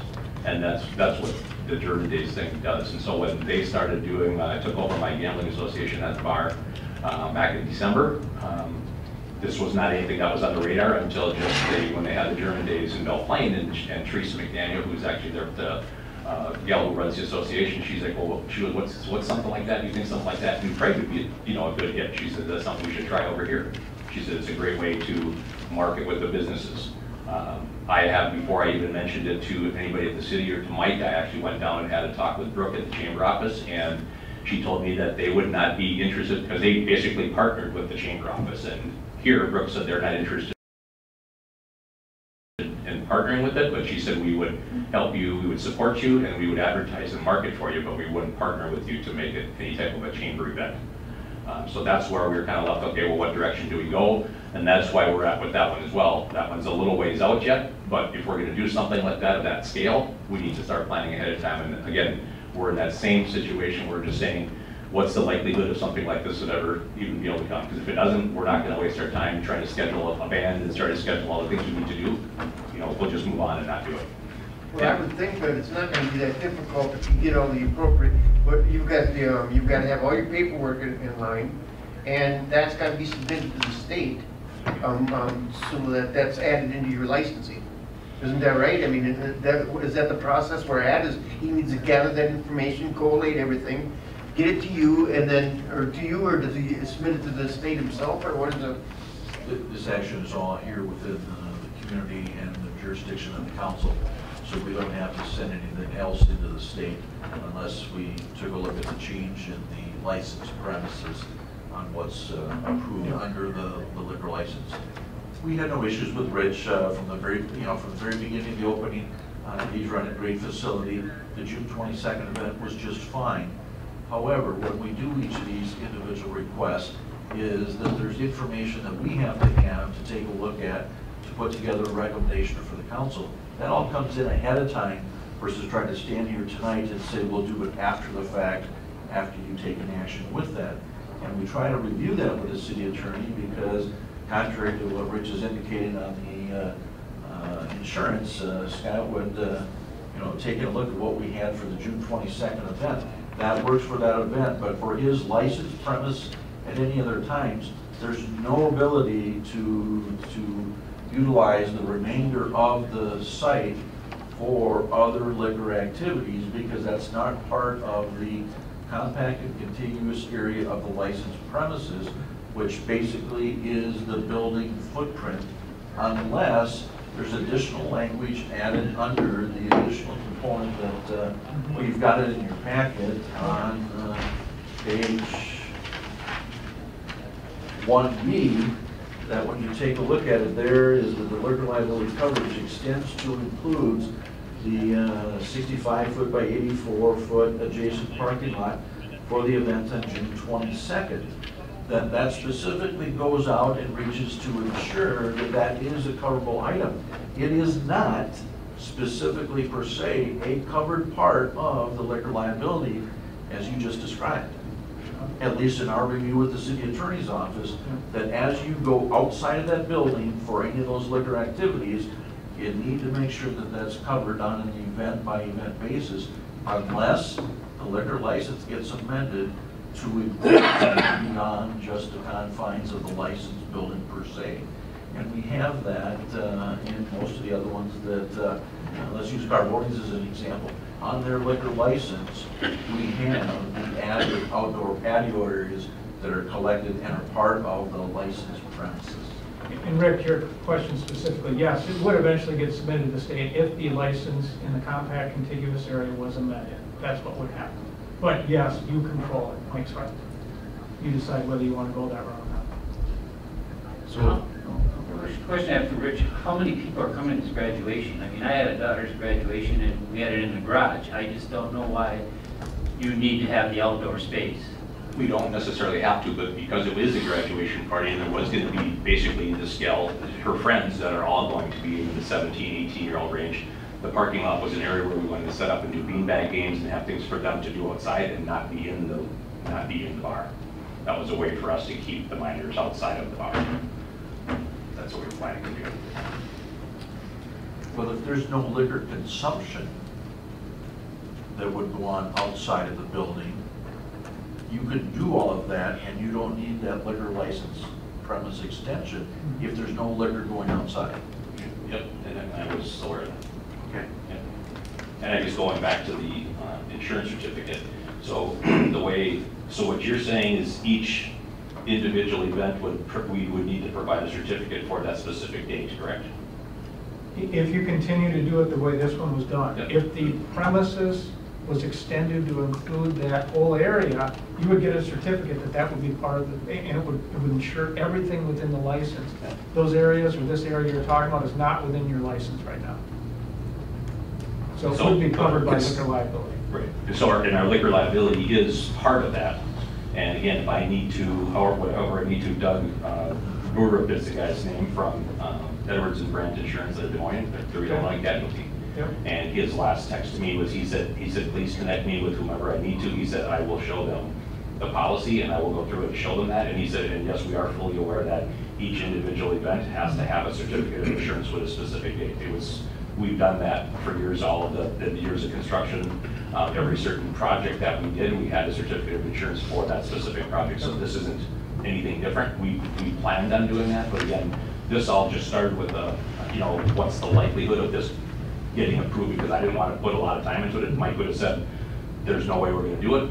I would have just dropped it right away and said, you know what, we're not going to do it, because it would have taken too much time to plan it. And they were looking to speed it up because they wanted to do it in August, things. So that's the only reason it's where it's at. I understand the time frame of what we need to do, and I understand all the stuff you're requiring. I've got that, and I would have zero problems providing that. I guess that's why I just want to. But we generally have that done ahead of time, not after the fact. Correct. Yep. But like I said, our initial call was a week and a half ago that just started with what's the likelihood of doing that, and I would have provided the information, but a week and a half went by and I didn't have I had no feedback to know what I should really do, because I didn't get an answer. Just go ahead and submit your stuff, or what it's going to be. And I was looking for a yes, maybe. Mike, can't we make a motion with the conditions that he provides this to you within the next week, and then it's approved? There's a bigger issue, I think, from what Scott's trying to tell you as you take a look at this, and I'll let you maybe re-identify what that is that you've got some flexibility in here, and whether you do this historically, if I recall from a historical perspective, JT's, when they were in business, I think the council one year granted 2 of these.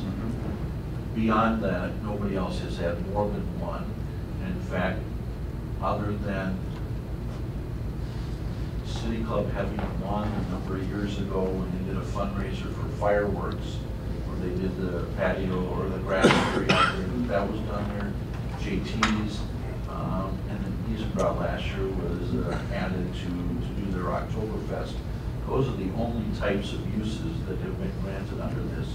And what Scott's saying, and taking a look at this, is that although you've got some latitude in here depending upon where you want to go, there's really a question as to whether it should be reviewed and issue of the zoning piece related to the outside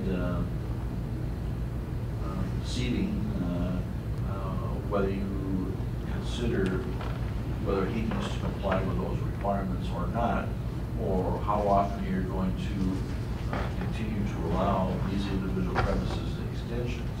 And in the case of this one, it was more of something private in nature than it was really public in nature, and not any type of fundraiser or business. The JT's used it as a bead bag tournament, as a fundraiser, and then they used it as a business appreciation, I think is what it was. So it's really just calling into question as to where do we really want to go with this issue long term. Well, I'd be supportive of any business, not just Rich's, but Fishtail wanted to do a parking lot party. And me being in that type of business, I see that done all over the metro area. It's not that all that uncommon. Now, as far as the licensing part of the state and getting that map or whatever, if that's kind of the direction that Rich wants to go and utilize this more often, then maybe that's a bigger question that we should address and change. But on one individual things, whether it was here or Isenbrow for their Oktoberfest or whatever, I don't have a problem helping the business out. And if they want to put a little mini stage in there and have some music out back, that's, well, but there's requirements that you have required the other businesses with liquor licenses to comply with, that you're essentially looking the other way in this case. I don't want to overlap, and I just said I would include any of those other businesses if they came here and wanted to do this very similar same thing. And Fishtail Grill, great example. If they wanted to have music one night and do a parking lot party, as long as they met the conditions, the map, the fenced off area, the people watching, no liquor served outside, I wouldn't have a problem with it.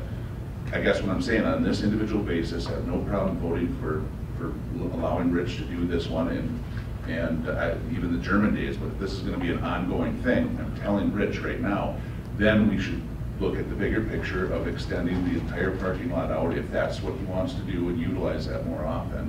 But if it's just once or twice a year, whether it's a fundraiser for somebody or just the business trying to drum up new business and additional revenue for something, I'm gonna support the business, you know, so. But I see the point where if, and according to Scott, we have a little leeway there.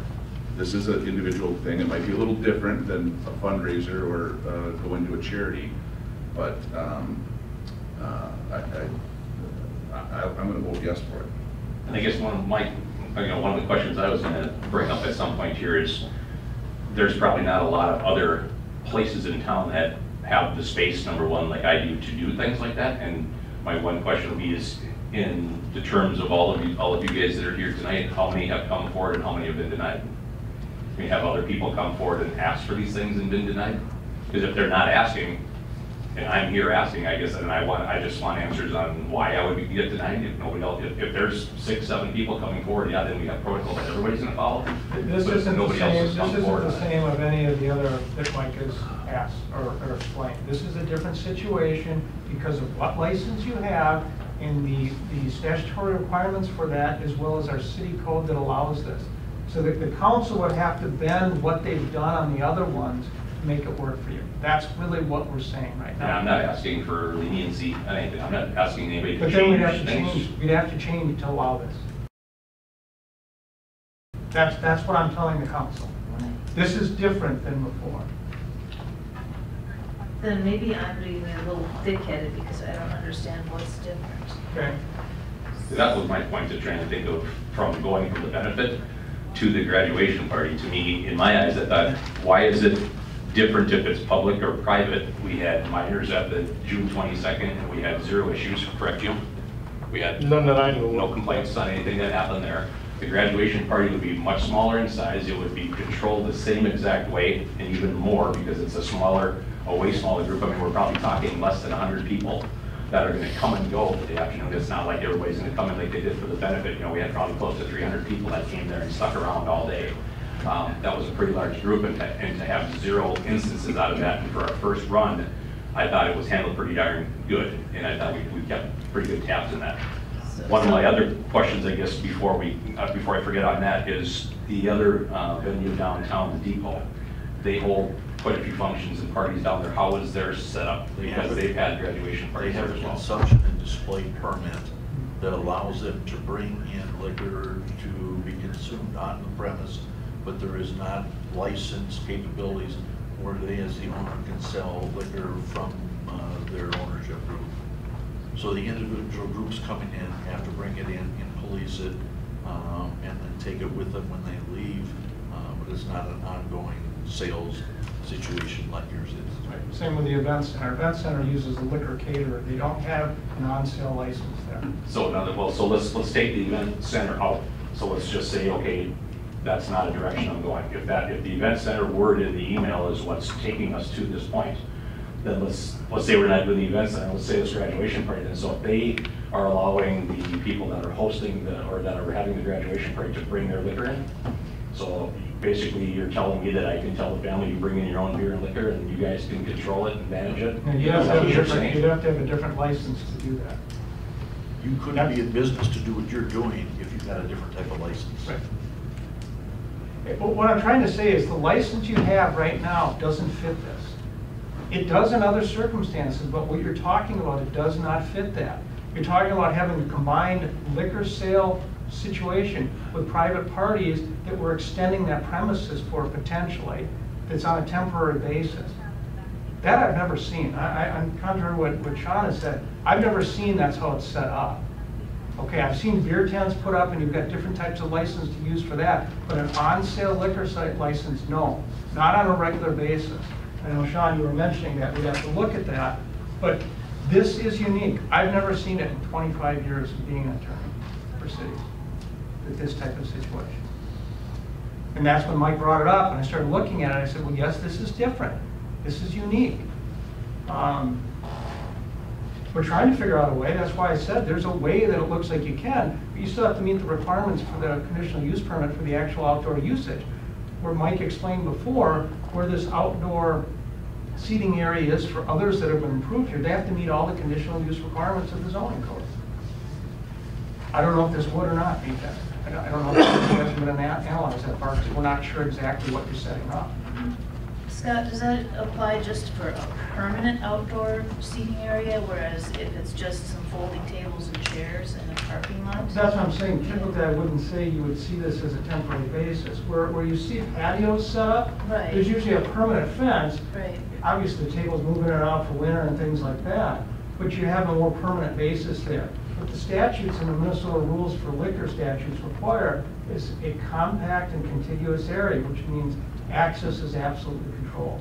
Can't pass liquor out, can't do types of things like that. You monitor entrances in and out. I don't know how far, we can analyze that further with more information, but the way this is where it's temporary, it's unique, it's different. You haven't done this before. So the situation that I had then at the benefit where we did have our whole entire that parking lot fenced off, I did hire my own security people that worked at my doors and did all the carding and the IDing and everything that was there and paid them. That was all controlled. What would be different from what you're saying, a permanent structure to fully enclosed structure to what I just did on June 22nd? What's the difference? Well, first, I didn't talk that much with Mike about that, but there's a couple things at play here. One, if you're going to keep doing this, council has to make a policy decision on whether or not they want to do that. It's not automatically allowed. It's a unique situation where, again, as Mike explained, you've only done this for a few others on a one time this year, one time that year basis. If it's going to be every other month or every month, you really are looking at a situation where it should be an actual license extension, which we have processed. It's got to be processed, approved, sent into the state. Your insurance would be modified to meet that. That's what would be different, okay? It's also, we're talking about more of a private type event, I think. Was the other event totally private, or was all the public invited in? Public was invited in, just like it is for the graduation party. Because the whole entire bar will be wide open. I'm not going to close my bar down to people coming in versus the graduation party people that are coming in. So if I wanted to go out and play bean bags, I could go, even though they might have been set up by the family. Correct. Or you, for the purpose of that graduation party. But anybody could walk out there and if nobody's using it, I can just pick it up and play it. Yes. So really all you're doing is just allowing people to go outside. We're providing them the beanbag an extra wherever space they want to do, to just sit outside for them to have something to do so that the kids aren't hanging out in the bar. No, I get that. I mean, that was kind of what that was their whole I get it. process. Well, we're getting caught up between this private and public thing. And I think if it's still open, if I come in the front of the bar, it's not like someone's gonna stop me going out to the parking lot from the family saying, oh, whoa, whoa, no, this is only for our family, right? Correct. Yeah. So. Well, I'll say this. Typically what you've done, they've been more community-wide type events, whether it's some days, some advertising, some fundraiser, that there's more advertisement for that. That's typically where cities have done these types of events, where the beer garden, the beer tent, something like that. This is not that. It's allowing an extension of usage of area that you typically don't under your city code allow. And this information is helpful. Yeah, it makes me think and rethink some of the stuff I've talked to Mike about, but not to the degree where I say this is an easy fix. No. I only have a problem with the legalities. I mean, your insurance, you've got to have a letter from your insurance company. I know that for a fact because the flood run, we had to set the bars up on the river so that they could run the whole flood run, and so each bar or each city had to approve that bar. Yep. To do that, and there was the process, and that was to get your insurance company to write up special rider, yeah. Yeah, the rider clause, exactly, and then The other one was, the state has to license it. That's the only part I'm worried about. And the certificate of insurance I could have in your hands by 8 o'clock tomorrow morning. I mean, it was explained to me multiple times that my insurance covers every inch of my property, general liability and liquor liability covers every inch of my property. So Doug says I will have that, I can get that to him, and I can even call and talk to somebody to show them that he said your insurance How about does changing cover your it. license from a off-sale, or on-sale, off-sale, to a, do you have to change it? Where would it go from an on-sale, off-sale to a? It's the actual area is what we're talking about, what's under the license. And typically, again, I know you can get that, I know this insurance agent is saying that, but from the standpoint of the city's liability and what we're dealing with, the insurance, no matter what it says, is only as good as what the license says. And the license in this case does not extend to that area right now. That's not what's approved. That's the difference here. So how is this event different than June 22nd's event? Well, we've already talked about that, but Maybe June 22nd event should have happened. if that that's might the be a good case. way to put it. Yeah, I'll be honest, that's a good way to put that. In rethinking what happened there, that still doesn't fit very well. But you have tried to do these, but now that they're coming up more frequently, Mike has asked me to look at it, and I've got some reservations with it. That's what I'm trying to tell you. See, compared to all the other ones before, I'm gonna tell you, I don't care what we did before. Because the bottom line is to put you as the city approving this, as well as the individual who's doing the event in the best situation.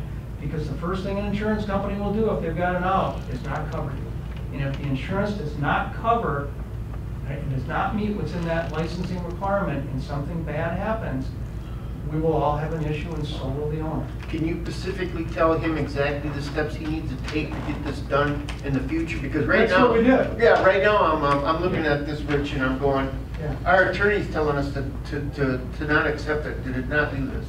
But yet you're a business owner in town, you do a lot of business there. I go there once in a while, some of the other council members go there once in a while. We don't want to have to deny this. But our legal department's saying deny, you know what I mean?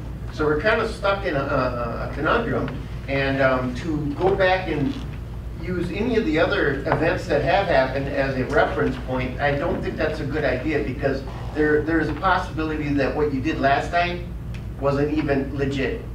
You see what I'm saying? So now he's telling you, if you go to the state, you take your map, you take your, you know, all the stuff that they had told you to take, your insurance, and I think you have to have a special letter. A letter saying you have a rider to cover your whether your insurance agent says it or not, I think you need a rider that covers your parking lot for anything, you know. He can provide that, absolutely.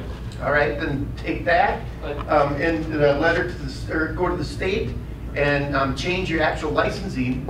Then bring it to us. I mean, you're kind of jumping the barrel by having come to us first, but. You know, I know what you mean. You had it last time, but I'm saying last time might not have been a good time. You know what I mean? That might have not been legal. And so for us to stay legal, we'll have to take the advice from the attorney, and he's going to tell us to deny us. You see what I'm saying? That's why we're in such a tight conundrum here, actually, right now. Rich, do you think the family's going to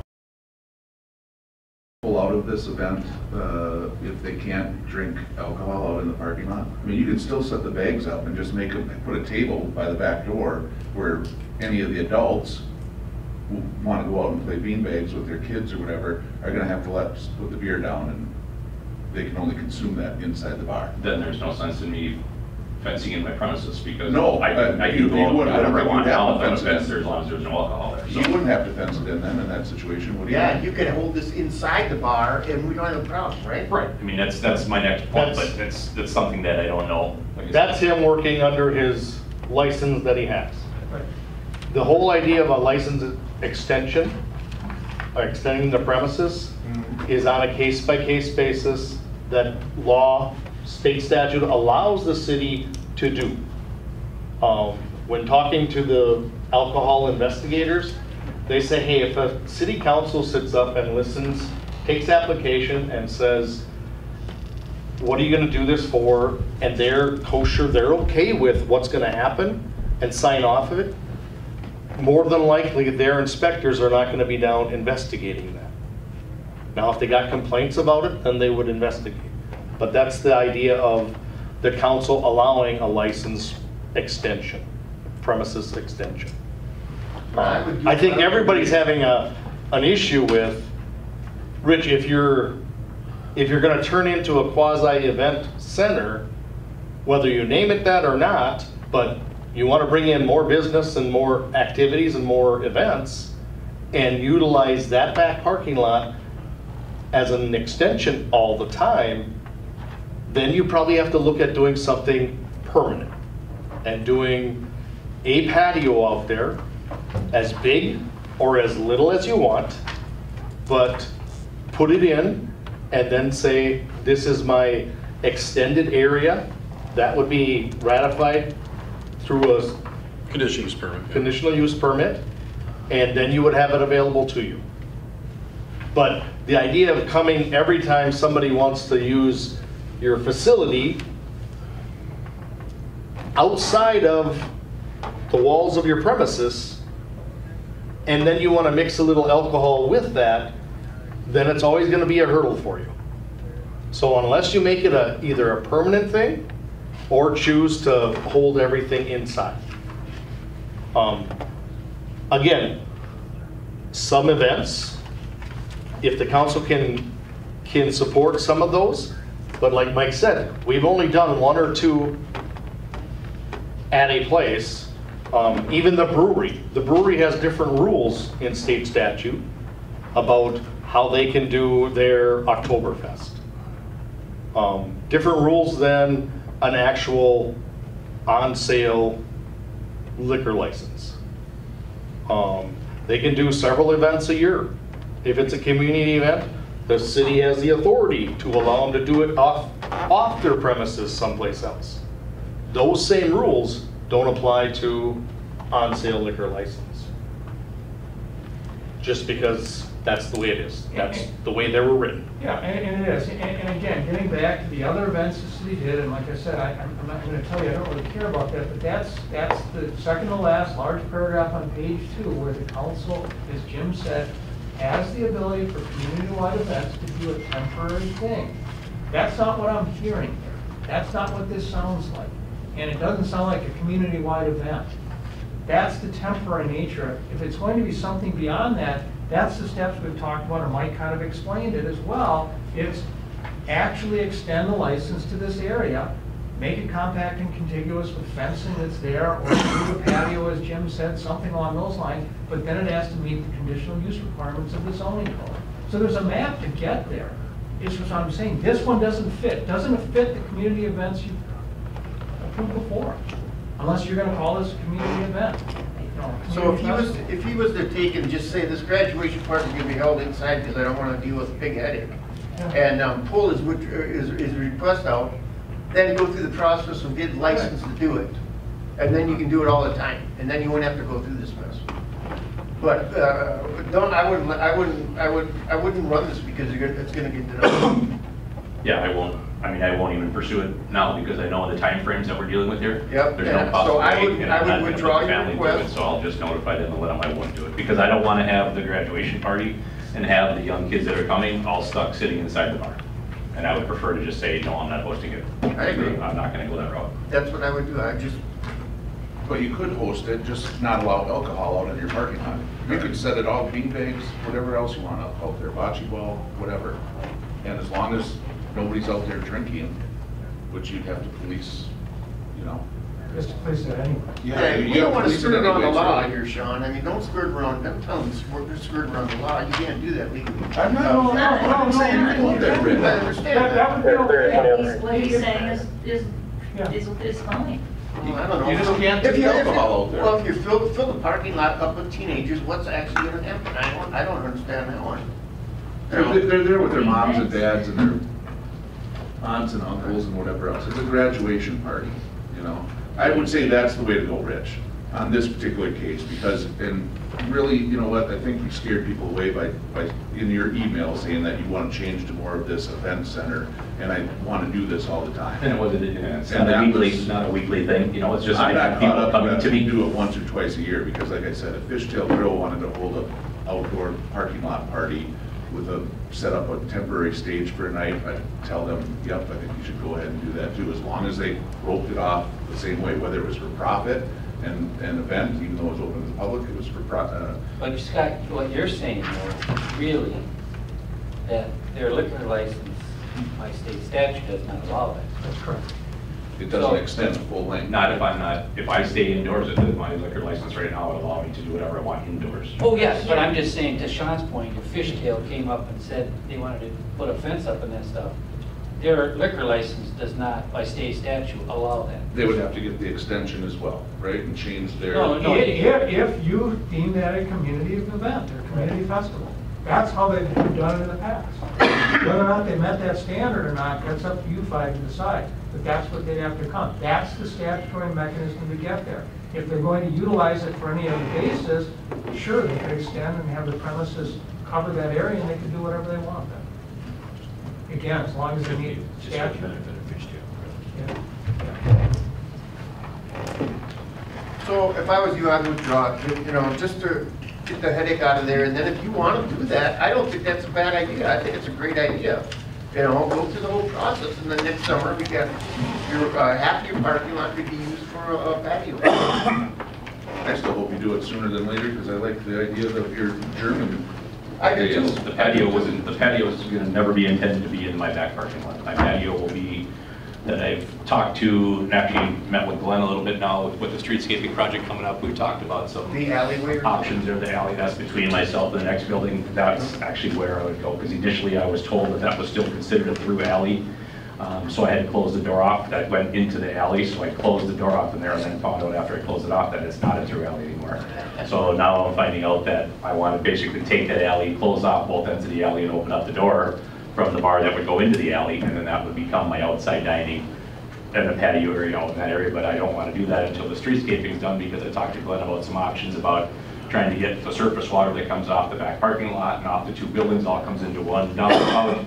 It all flows above ground and then down through the alley. And I'm trying basically, once they do the streetscaping, we're going to try to coordinate something where I can actually put an underground drain tile for my downspout that would go through the alley, hook up into one of the manholes that they would actually have a mini manhole type thing, whatever you call them, Glenn? Yep, right there in the property line. And then I would be responsible to basically dig out the asphalt that's there, put it all underground, and I would be blacktopping that So myself. there is another option, but I do like the Oktoberfest, or maybe, you know, a German days, or that sounds like fun.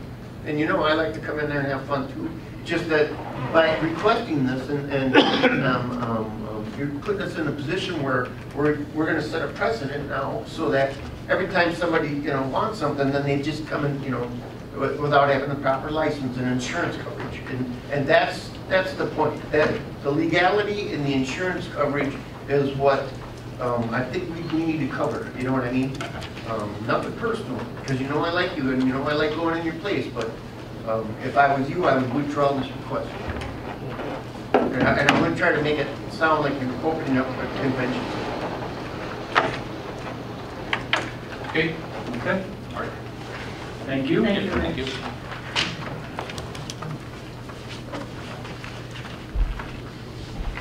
No, and I didn't mean to, Sean, I didn't mean to insinuate that, but it just sounded too, No, I just wanted to hold the event, just not allow alcohol in the parking lot in this instance. well, yeah. And This particular event, the graduation, you can go inside, get some drinks, and go out and have a cigarette and back and forth. You can't have a drink though. Right. Which I think was a good suggestion, since he was talking about having an outdoor patio. The kids. yeah.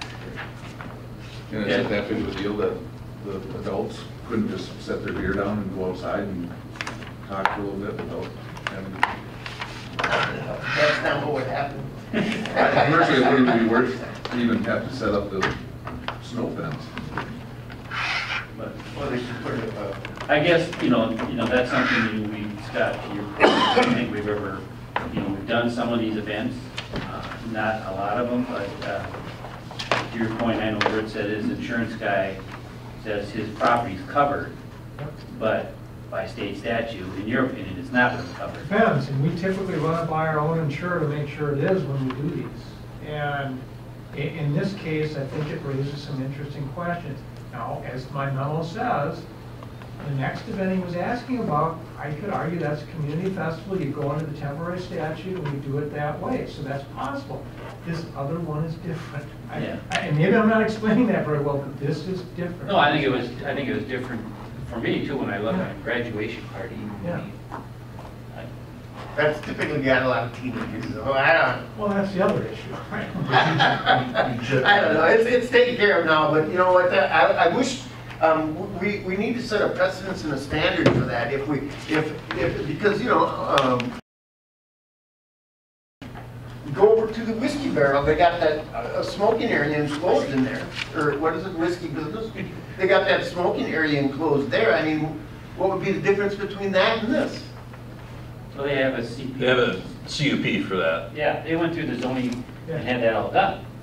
So It's an outdoor patio. It's It was it's approved by the considered an outdoor conditions patio, permit and that's process. what the Wanwar did, and that's what Probably- Carboni's did. That's what Rich is probably gonna do. That's what Rich is Eventually- talking about doing eventually. Yeah. Yep. Eventually, he's gonna, well, like you said, he wants to wait till the 2020 project, and then he's talked, oh, he's going tomorrow. and, because he owns, I think, doesn't he, Ken? What's that? Doesn't he own most of that? Well, I think that's the part we've had a lot of discussion with 2020 project, exactly where that property goes. Right. We know that now, per title work, Velvet Touch Building does not own that, but where the line is, we can't say for sure. So on the side, We don't Scott, have- we don't have to. I will talk to him, Scott, and I will The say majority of that it's on the next your one, part, at Rich. least we can make that a community event. And when you go to request the permit for it, don't put in there that, don't insinuate that you're gonna start doing it from now on, it's gonna be a convention center or whatever. You know, that shouldn't be in there, you know, not unless he intends on changing the CUP and, you know. Okay, well, All right, good. I'd just like to make one other comment. I don't want to beat this to death, but when you talk about community events, and if this issue does come up again, I would like some clarification from someone of what the definition of community event is. The German days, I understand the marketing aspect of calling it German days, and I've been a lot of things. But unless there's a public purpose or a public benefit that's going to a charitable organization, 501c3 or something like that, that doesn't really fit into my definition of community event, but I'm willing to accept any definition if we agree to it and we consistent with it. I think the Going into German future. German deal is a 503c. Because they That run is a gambling. charitable gambling license Right. organization. Yeah. To your point, I did talk to Mike, and can certainly give city staff some model policies on this kind of special events, which is really what this falls under. But ultimately, it comes to what you five want it to be. There isn't a perfect definition, but what you said is there's some community-wide benefit. You know, the argument of public purpose can even extend to advertising for the community, bringing people into the community, things like that. So I think that event fits that, but I'll work with Mike and we'll talk about it and we can get you some definition. Yeah, At and least you that's can look fair, and that's decide. fair. If that's the definition, that means anyone that sells pull tabs in New Prague, by definition, is a community. If they extend out, that would, by definition, if that's what we're gonna call it, that's a community event. That's not necessarily what I think was a community Right. event, but I'm willing to go with it if that's what we As long decide. as we have is agreement on what defined. it is. Yeah. But I'm thinking more outside that. Some cities, Scott, actually designate those community events, right? Yes, I have one They- community, or actually I have two communities that annually say these 5 events are considered community festivals, community events that will allow alcohol service, will allow them with the temporary extensions, and they go through and they do the approval process. There's an indemnification agreement they sign with the city, and they deal with the license and any zoning aspects to allow that. But they do it on the front end. They don't try to do it, the day of a meeting. They plan that out. So yeah, that's correct. Jim was right. Okay, thank you, Scott. Okay, next item, regarding Charter Commission. And it looks like we have 5 people that are due up the end of this year, and I guess Mike is just looking for direction on how we want to either ask these individuals if they want to re-up, or do we want to start looking for some recommendations for the Charter Commission? Is that correct, Mike? Yes, and the only other thing I'd point out that has kind of changed is that we have technically 3 of the 5 council members are on the Charter Commission, which has changed because of how elections have turned out here in recent years. Maggie was on originally and now has been elected to the council, where when the council originally put together the list of 9 individuals a number of years ago when we reconstituted the Charter Commission, there were only 2, one being and one council member. So it's now grown to 3, and because of that, we also have, from an open meeting standpoint, I have to post that as a council meeting, as well as the posting of the public Charter Commission meeting. So that was the only other thing that Scott and I had talked about in taking a look at this, is that we have that majority, but I didn't want to presuppose how you wanted to go through the process, and that's why I tried to identify a number of options. We've got time, but I would like to have it done before year end, because the council does have to forward names onto the district court judge. I mean, I would recommend talking to, Ben and Mary and Bernie, and then if you feel that I have no problem not sitting on the Charter Commission, we can find someone else to replace it, so you wouldn't have that issue too. I tell you to keep the Charter Commission the way it is with the people you have as best you can, because you've got a very good operating commission. Okay. I know it makes extra notice for Mike, but I don't see that as an issue. We just post it as the fact that there's a quorum of the council present. They're not acting in their councilor capacity. They're working as Charter Commission members, and you leave it at that. It's not a big deal. Well, I suggest that we reach out to the existing and ask if they want to stay on the commission. But it certainly would behoove us maybe to try to collect a few extra names in the event that someone does not want to be sitting in. Yeah, I'd do the same thing. Find out who wants to lay over for the next term, and if they're saying no, then post it. But it's not like there's an awful lot of work that we have to at least have one meeting per year. And we could never have this meeting in the spring this year because of snow. Maybe we should do it like housing and just everybody here, if it's only one meeting. That doesn't work. Well, in the past, what we did is the council would just recommend people, and then they would be asked if they wanted to, and then the council would approve.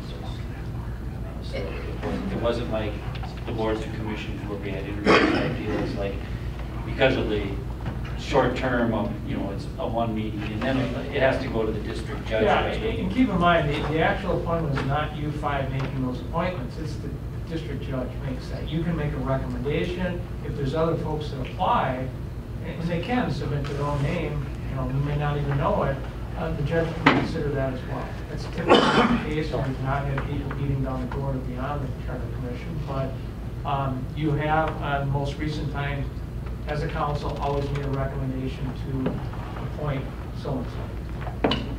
And the judge has always done that. And Mike, I do have a name to put forward We'll try the first route. We'll contact the current members and go from there and see what we end up with. Sounds good. Okay. Moving right along, consent agenda. Just remember on the consent agenda, we did add that addition to the minutes. That was not in the original packet. So if there's any other questions or any issues in the consent agenda. I'll make a motion to approve the consent agenda with the addition of the add-on.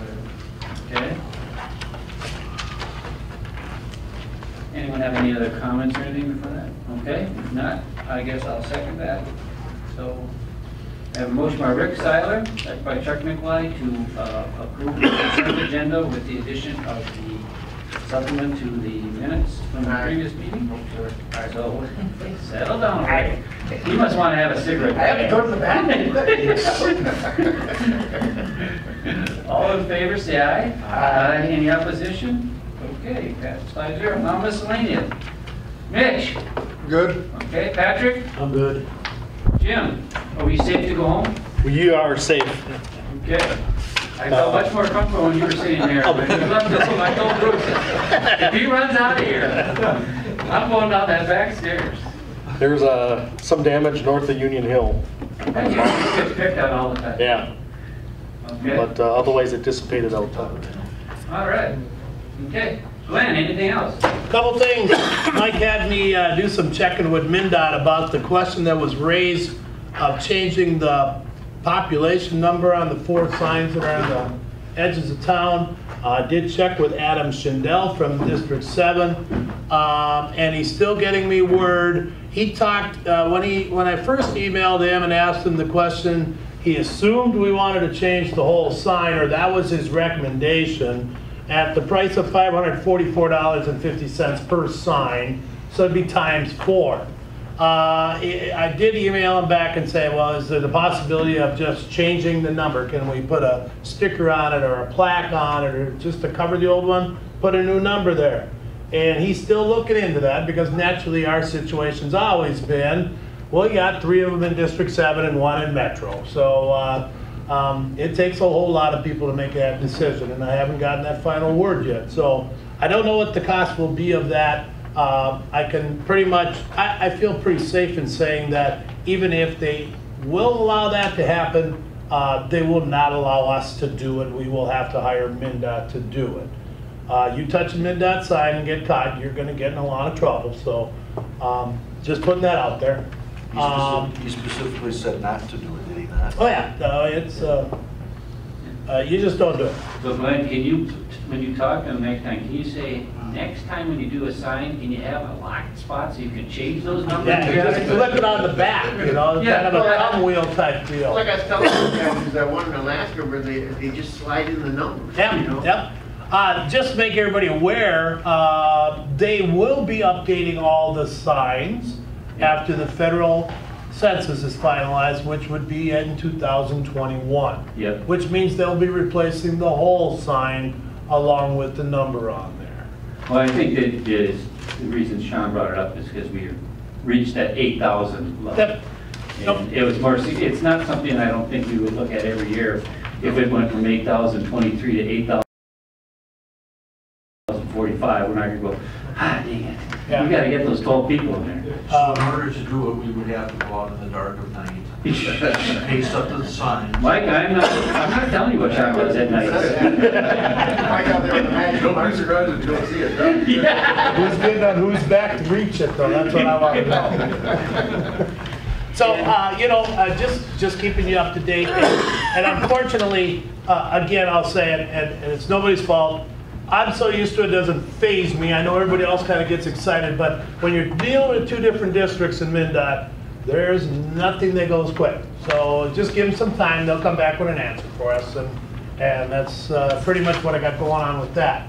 The 2019 street recon, you've probably noticed that they did some paving on 37 from Highway 19 to just east of Lexington. Hopefully they're going to continue on if Mother Nature just quits helping us keep the flowers growing and the weeds going. They'd like to keep paving on the residential streets the end of this week. The plan was, again, if Mother Nature just let off a little bit, to have milling on 12th and Columbus intersection so they could start that roundabout there, and pipe work on 12th and Columbus. At this point, looking outside the window now, I'm a little nervous even telling anybody that, because I don't know if that's even going to happen. So that's the best update I got you on the 2019 street recon. Unless somebody's got a question. No. Okay, that's all I got. Ken? Nothing. Michael? Just one, this Saturday is the Town Hall Forum, at 9 o'clock with Representative Vogel and Senator Grayheim. We'll have the council chamber set up, and they'll be here to provide an overview of the 2018 legislative session. I will not be in attendance. Chief Garais has agreed to represent staff working with Bush to make sure that the facility is open and available for that to take place. There's gonna be bar buckets laying around so that anybody can grab one if they need them? No. Bar bucket? He's just kidding. And when do you head out for vacation? Thursday, okay. And Ken will be our point man or not? Okay. Just Anything else? use the podium or just? Scott, it's nice to see you again. Nice to see you. Anything else or anything you want to bring? I'm good. Good, thank you. Maggie? Nope, I have nothing. Sean? Yeah, No, you two don't. things, yes, I do. One is it came up during our discussion with Rich on the licensing. Does the caterer of Braz Hotel, do they have to pay the city a license? No, they do not. So there, right now, there's no liquor, we're not getting any revenue, but allowing that? We're not. Okay. Not unless you change the liquor ordinance to deal with it. And I'm wondering if we shouldn't do that. Well, that's a choice you have. This is the first situation that we've had, at least in the time that I've been here, any outside caterer come into town to conduct an event, provide food, as well as be able to use their liquor license from where they come from in order to do this. Which is what state statute allows. Again, that's statutorily driven, not city driven. I do know of a few cities, including a couple I represent, that have adopted something in their ordinance that says any liquor caterer has to get a city licensing, or somehow it was turned that way, so there was a fee that was recouped at that point in time. But short of doing that, Right. we do not receive anything.